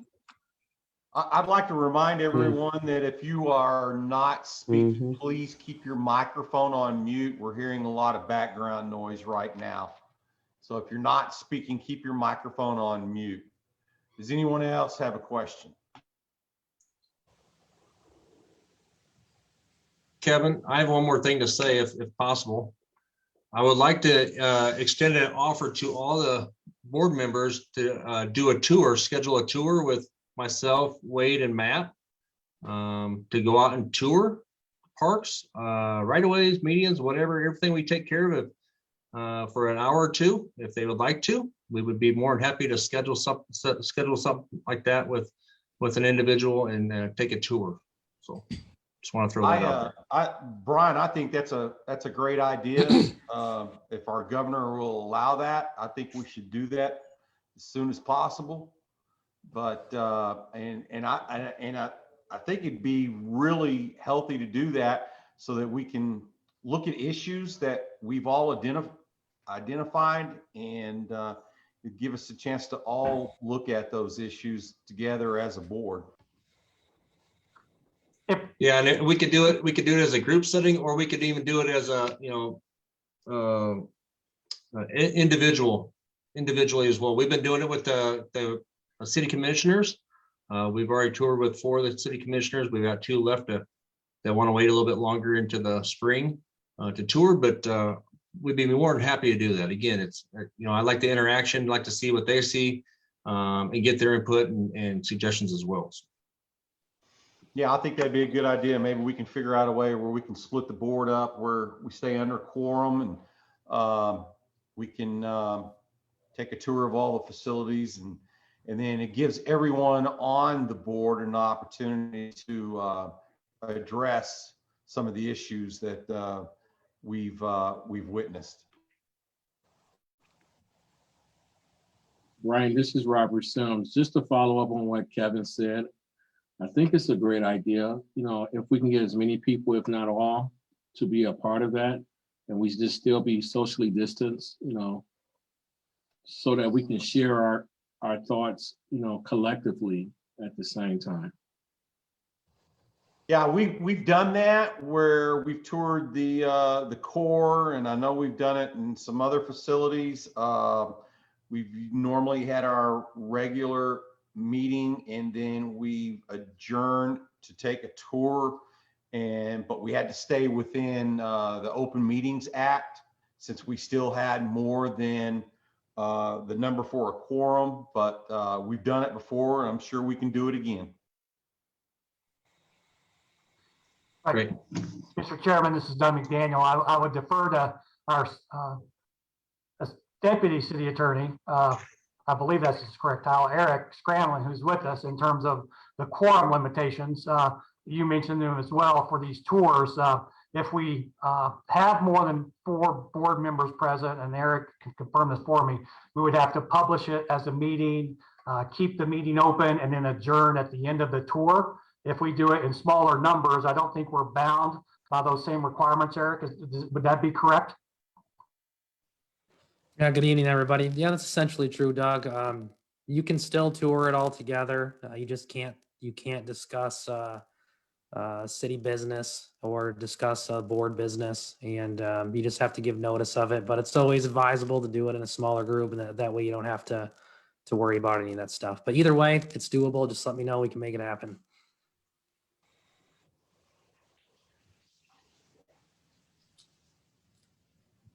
Okay, That's thank all you we guys. Do we have any other questions for Doug or for Brian? Ashley Pratt, I would like to go back to Doug's. I had written the questions down for that. You mentioned there was a new software for the recreation department. What was that what was the software for?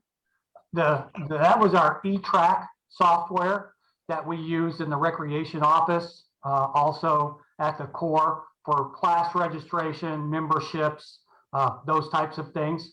We had used ActiveNet in the past, and we had made the decision when we opened the core to move away from ActiveNet to give us a software program that was a little more user-friendly in what it could do. And so we purchased that software for use within our department.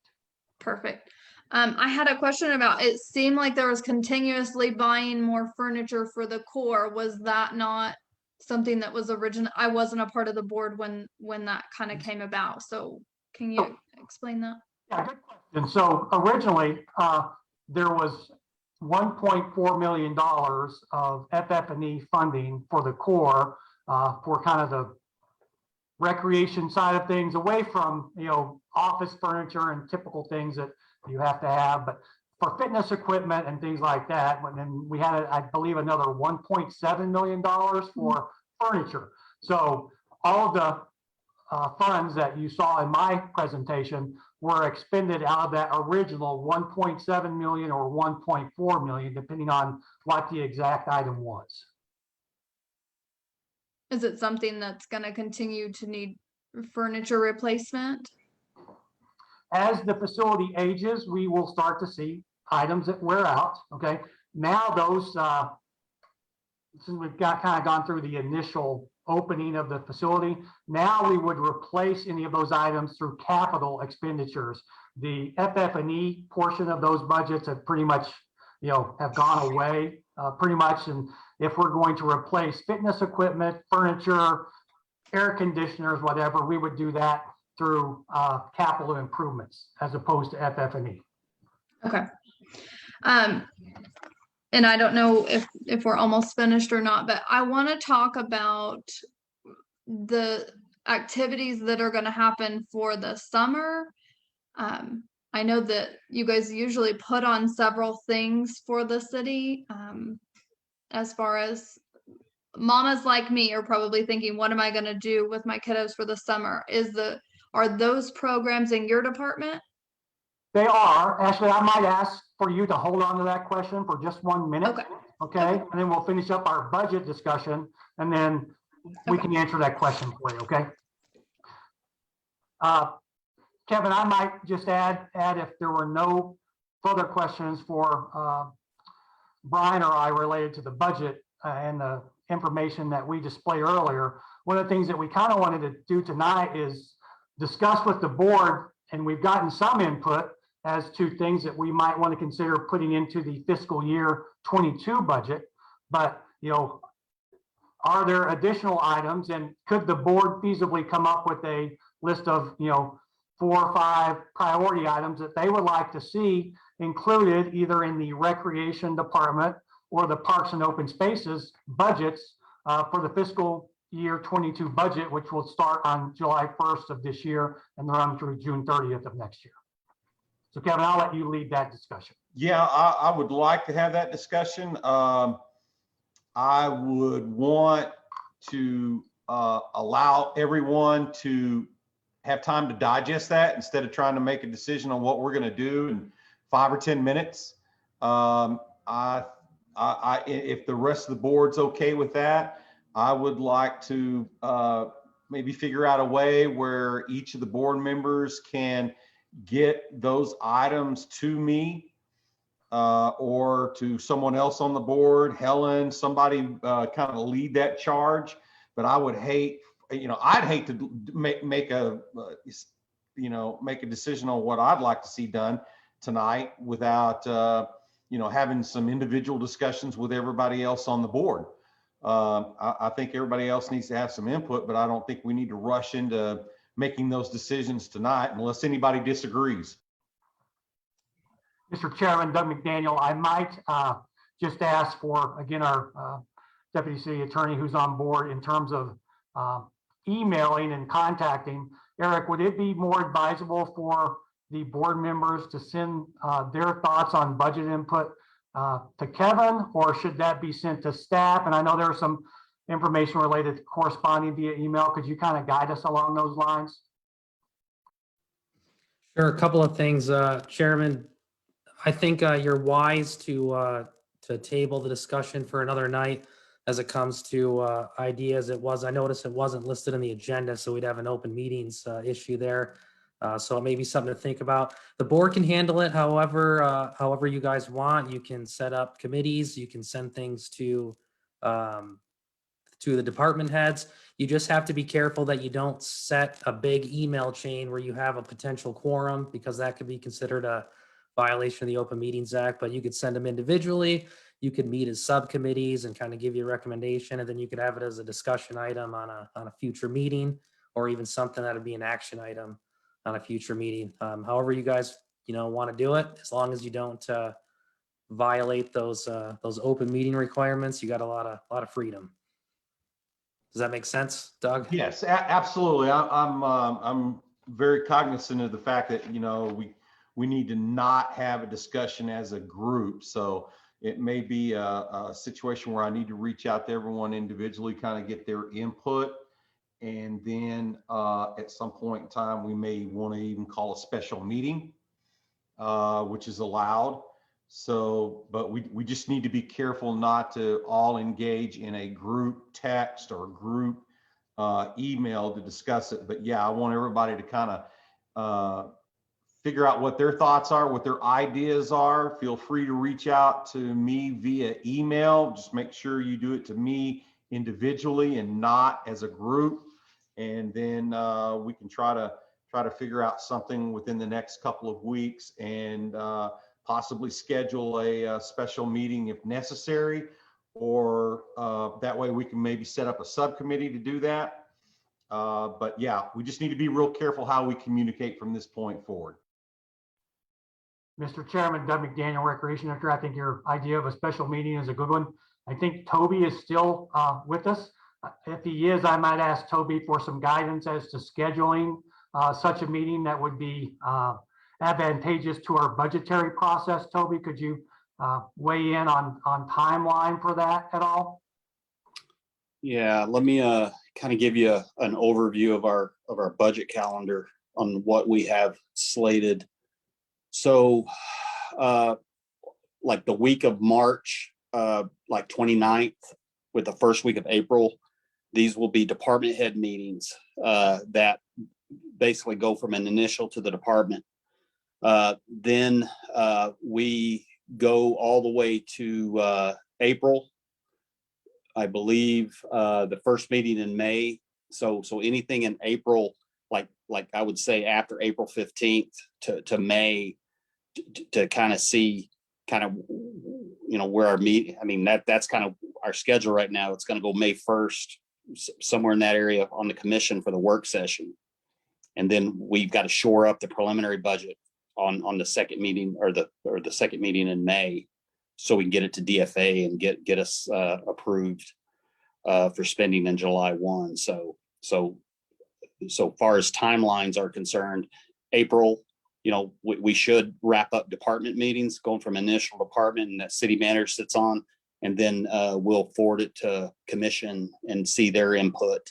and whether or not he gets added or if there's added projects or whatnot. So fitting that in. I mean, I'm just giving you the timeline that we have right now. So Eric, if we were to call a special meeting, how much notice do we need to provide? The more notice, the better.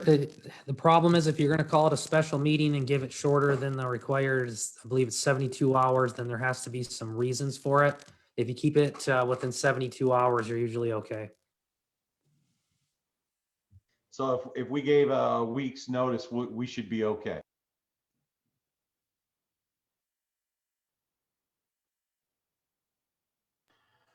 Okay, well, we'll go to work on that and see if we can get something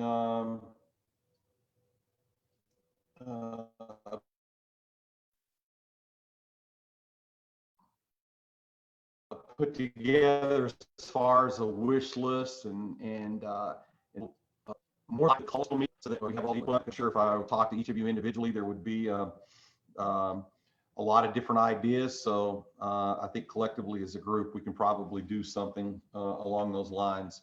Do we have any other?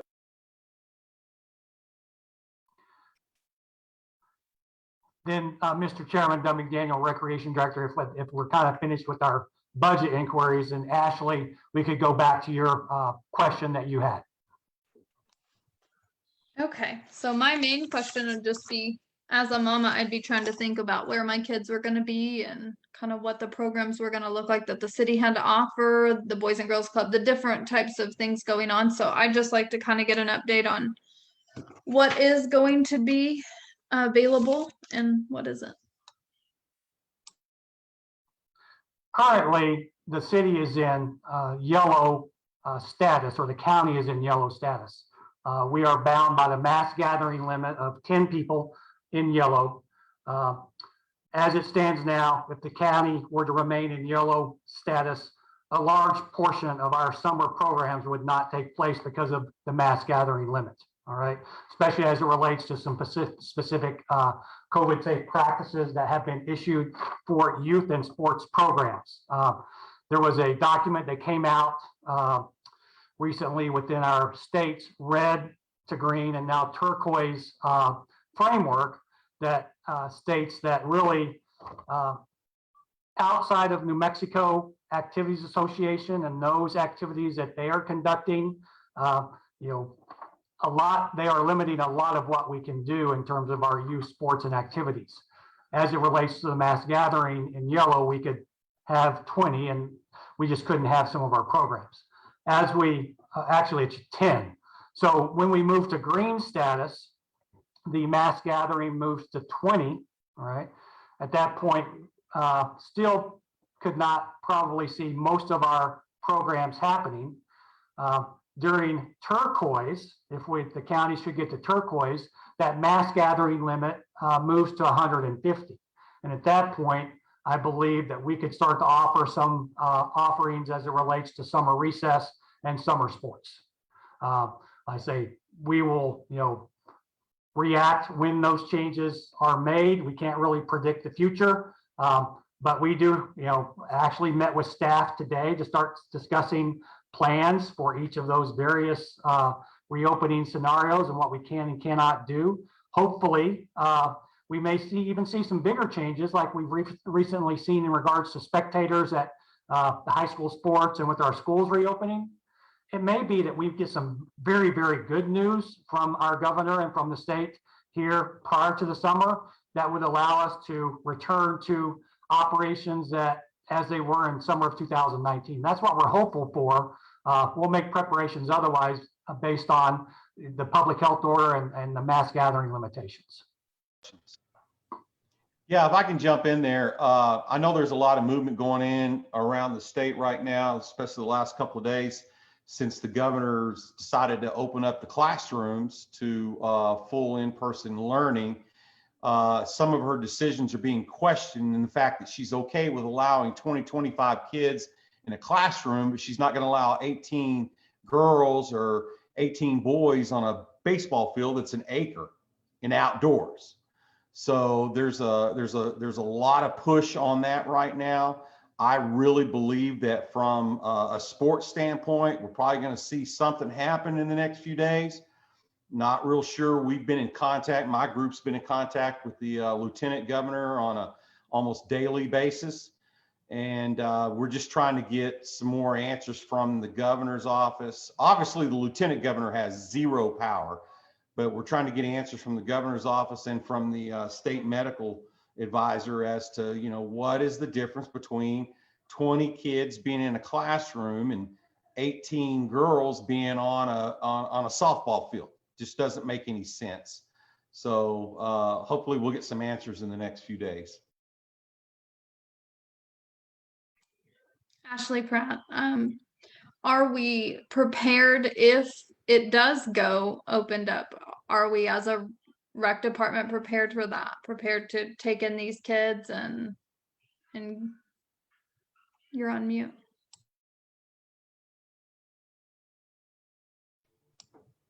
You're on mute, Doug. Thank you. Ashley, sorry, Doug McDaniel, Recreation Director. Thank you, Kevin.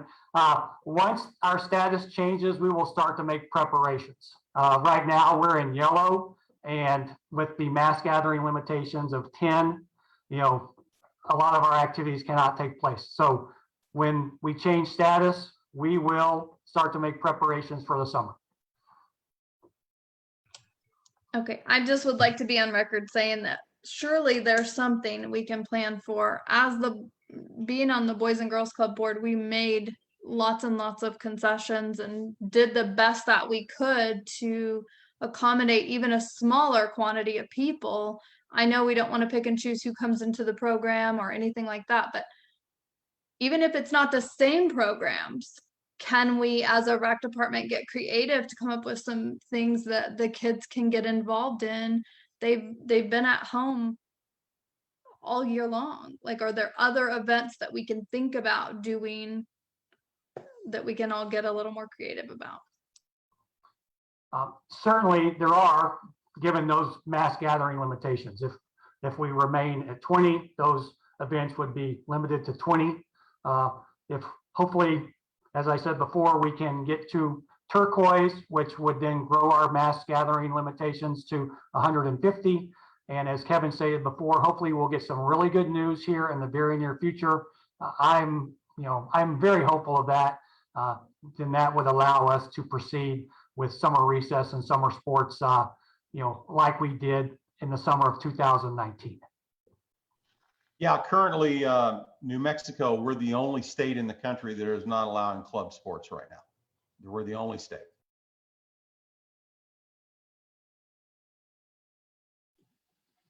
Hi, Doug. This is Robert Sims. I had a question.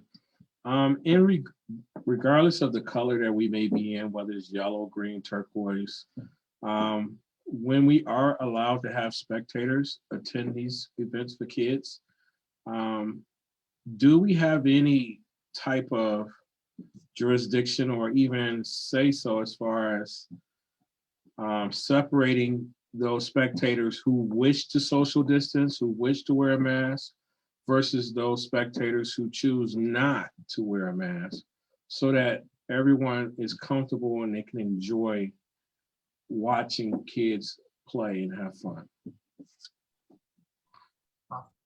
Mr. Sims, Doug McDaniel, Recreation Department. And I don't know if this is, maybe the city attorney may weigh in here. I'm not sure what the high school is doing in terms of their spectators and what they are offering.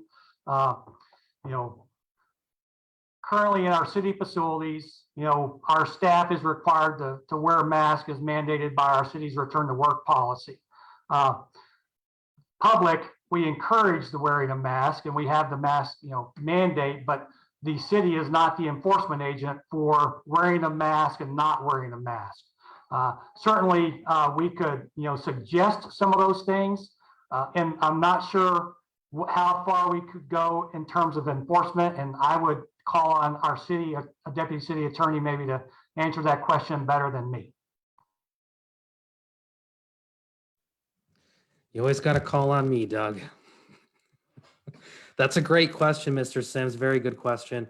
So as you know, this whole thing is ever evolving with the way the public health order evolves. We know that our state Supreme Court has at least upheld the governor's ability to enforce it. When it gets to the city level, it becomes a very different question. That's going to be a question that's going to be left to the department head level, to the commission, to the city manager. No, we don't have an enforcement mechanism legally as far as can we give somebody a ticket or can we cite somebody? There is no city ordinance for not wearing a mask. It's a state executive order that's cited under a state statute. So it would have to be a state police officer or an agent of the governor. So we don't have a legal enforcement per se, but as Doug mentioned, there is, the commission or the city manager or department heads could adopt certain policies on that. Certainly this board has the ability to make recommendations to the commission as well. So there's some flexibility there in how that would work. Hey, Doug, I just got a text from Ashley. Her computer died. She's asking if she can be let back in. Yes, sir. Thank you, Eric. Just to piggyback off what you stated, it seems like there's some wiggle room in how that's managed. And I'm just thinking outside the box. Say, for instance, if there's a mom or a dad who really wants to see their son or their daughter, or a grandparent that really wants to see their grandchild participate in a sporting event, and they may have some pre-existing conditions or some health conditions, and they want to wear the mask, they're socially distanced, but then they may feel uncomfortable if there's other spectators who are not compelled to follow those safety protocols. Even if we're not giving away tickets or anything of that nature, are we in position to enforce or deny entry if you're not practicing those safe protocols? Or is it pretty much a footloose event? You come as you are and do as you do. So another excellent question, and I'm going to give you the typical attorney response, which is it depends. So that is a really good question. It does depend on a lot of things. For example, I'll give you an example. There's ordinances and there's state laws that prohibit camping in parks. However, if someone's violating that ordinance and they happen to be a homeless individual and they're arrested, then the city could be liable in a lawsuit based on a number of constitutional guarantees. Those types of arguments come into play when we talk about city premises, city facilities, public areas. And it's such a new area of the law, we have to look to these other areas. So there's a lot that goes into it. I think you're right, though. I think this board is the perfect place where you guys can think outside the box and come up with recommendations for the commission or for department heads that you might like to see implemented. And then hopefully the attorneys don't shoot you down on that. To piggyback off what you said, Eric, and thank you for your honesty. I think we all could be in agreement that we will never make everyone 100% happy. But we are living in a day and time whereas we need to do our moral responsibility to try to keep everyone healthy. And so how can we enjoy watching kids have fun and playing and stay healthy? Do we have a moral responsibility to do that? Or is it just about, well, I'll leave it at that. What responsibility do we have there to keep everybody healthy? If I could jump in, Eric, or Robert, I'm sorry. A lot of the organizations, national organizations, have what we've called return to play protocols. Our organization that I'm involved in, we put together a return to play task force back in April, right after the pandemic. So we put protocols in as far as social distancing, the amount of spectators allowed, but in all cases, state or local protocols took precedence. If we had, as an example, we all know the state of Texas and Florida. They've been pretty much wide open. Then we cannot over enforce what those states allow. But we do have return to play protocols that are more stringent than some state and local governments. And then we have our protocols are typically acceptable by most municipalities and states that wanted to know what our return to play protocols were before they made the decision to allow us to play. So and I'm not just speaking on the USSSA organization. Little League's got return to play protocols. USA Softball's got return to play protocols. So there's a lot of protocols out there that a lot of states have recognized, and the organizations have just been responsible for enforcing that in terms of the number of spectators they allow, where in some cases the kids are not even allowed in the dugout. They have to be spaced down the outfield fence. So they can't use the same bat. So there's a lot of protocols that are out there.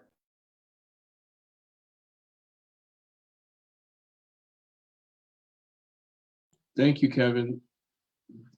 There may be a lot of protocols out there, but how can we, and I'm thinking about what Eric said, if we can't enforce them, how can we uphold them to whereas our spectators feel safe?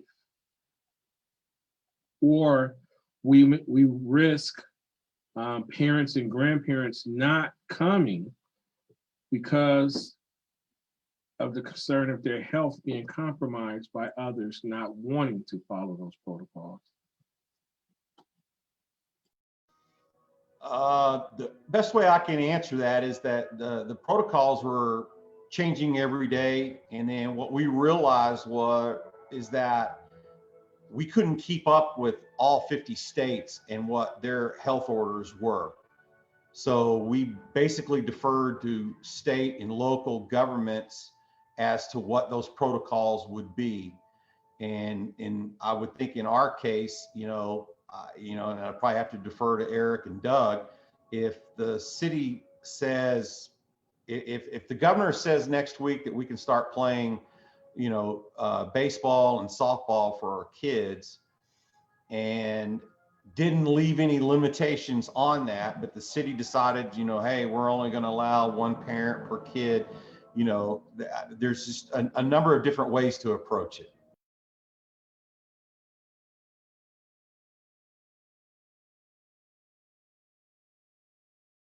Respectfully speaking, I don't think my question got answered.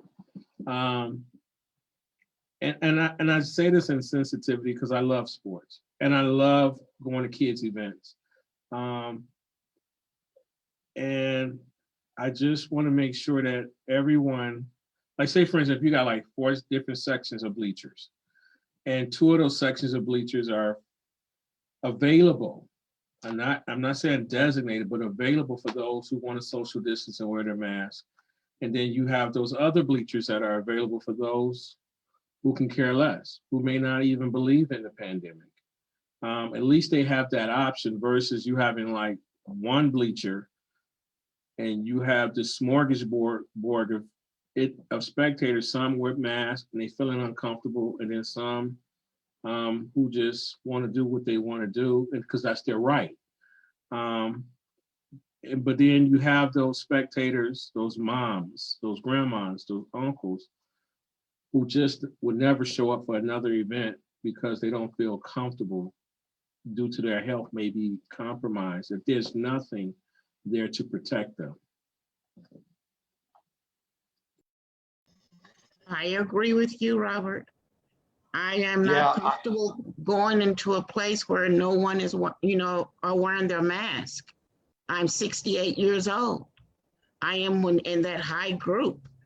So if I'm going to attend something, it would be nice if there's a section or a special something for the people who would adhere to the health orders and the group who does not, wherever, you know? I think that's a great idea, Robert.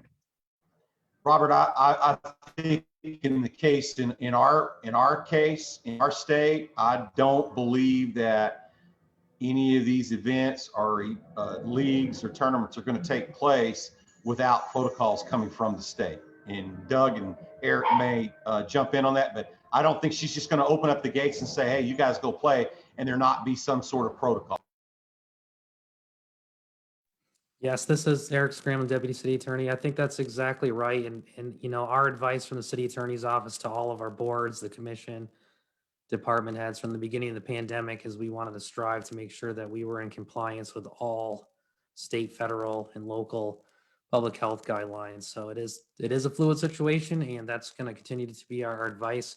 And I don't mean to be the attorney, but I would advise you guys not to get too far out in the weeds on a specific topic. If it wasn't listed in the agenda as a discussion item, it could be considered a violation of the Open Meetings Act if too much specific discussion is done on an item that wasn't specifically listed in the agenda. So if it's a big topic, you may want to table it for a meeting and put it in the agenda. I agree. Thank you, Eric. Given the fact that we threw number 5, A, B, and C, we're on to number 6, other business. Do we have any other business?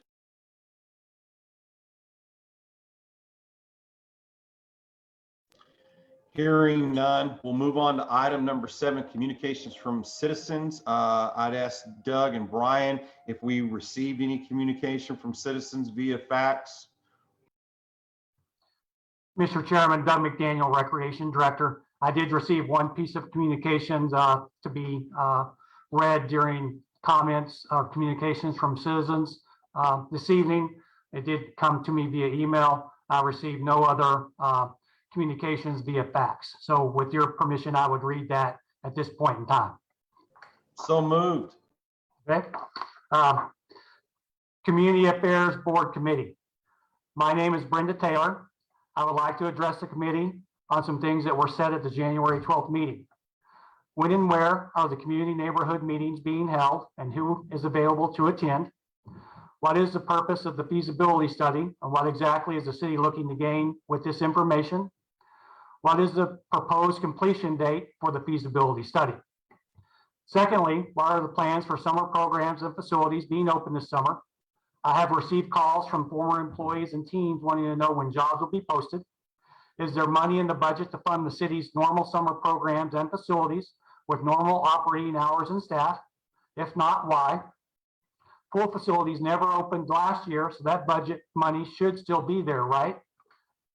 Thirdly, in the past, the City Commission has not had any interest in lessening the subsidy rate of operating pool facilities by increasing admittance fees. Cost of operating the facilities has been brought before the City Commission in previous years and have not taken any action to lessen the impact on city finances. Now with COVID, it has become a priority. Why now? What will the impact on the community this summer, or what will be the impact on the community this summer because of these actions or lack of actions? I ask you as a committee, committee members to support the community in keeping these programs and facilities open and operating. Thank you for your time and service to the City of Hobbs. Sincerely, Brenda Taylor.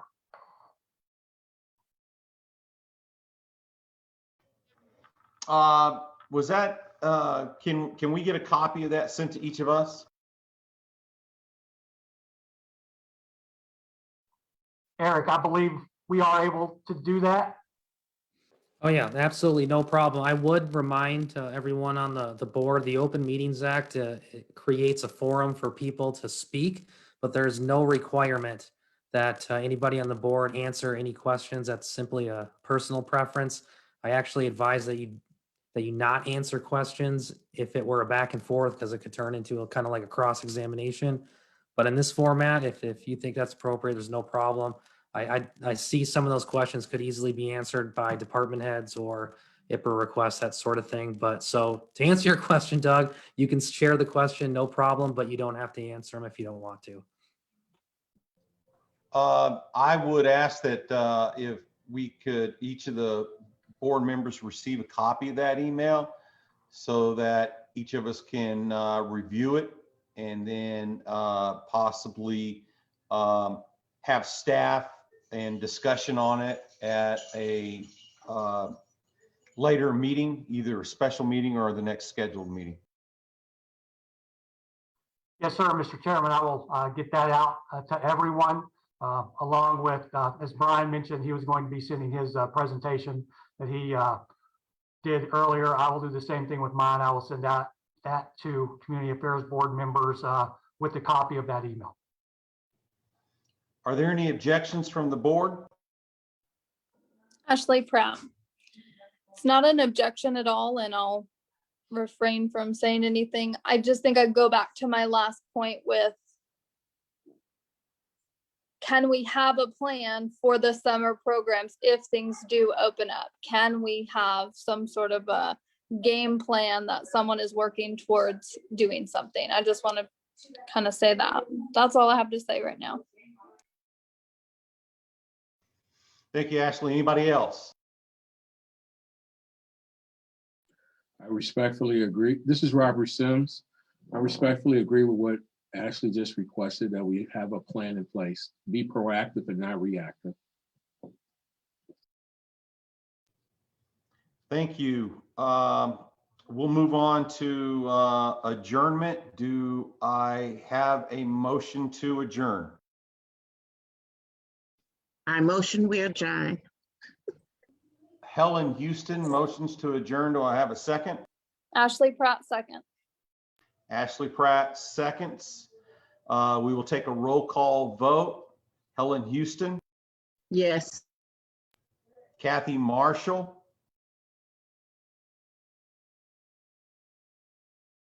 Yes. Did you hear me? yes, thank you. Robert Sims, Robert Sims, yes. I believe Pat Duran had to leave the meeting, so Ashley Pratt. Yes. Unanimous. This meeting's adjourned. Thank you. Thank you, everyone. Nice job setting it up, Doug. Have a good night. Hey, Commissioner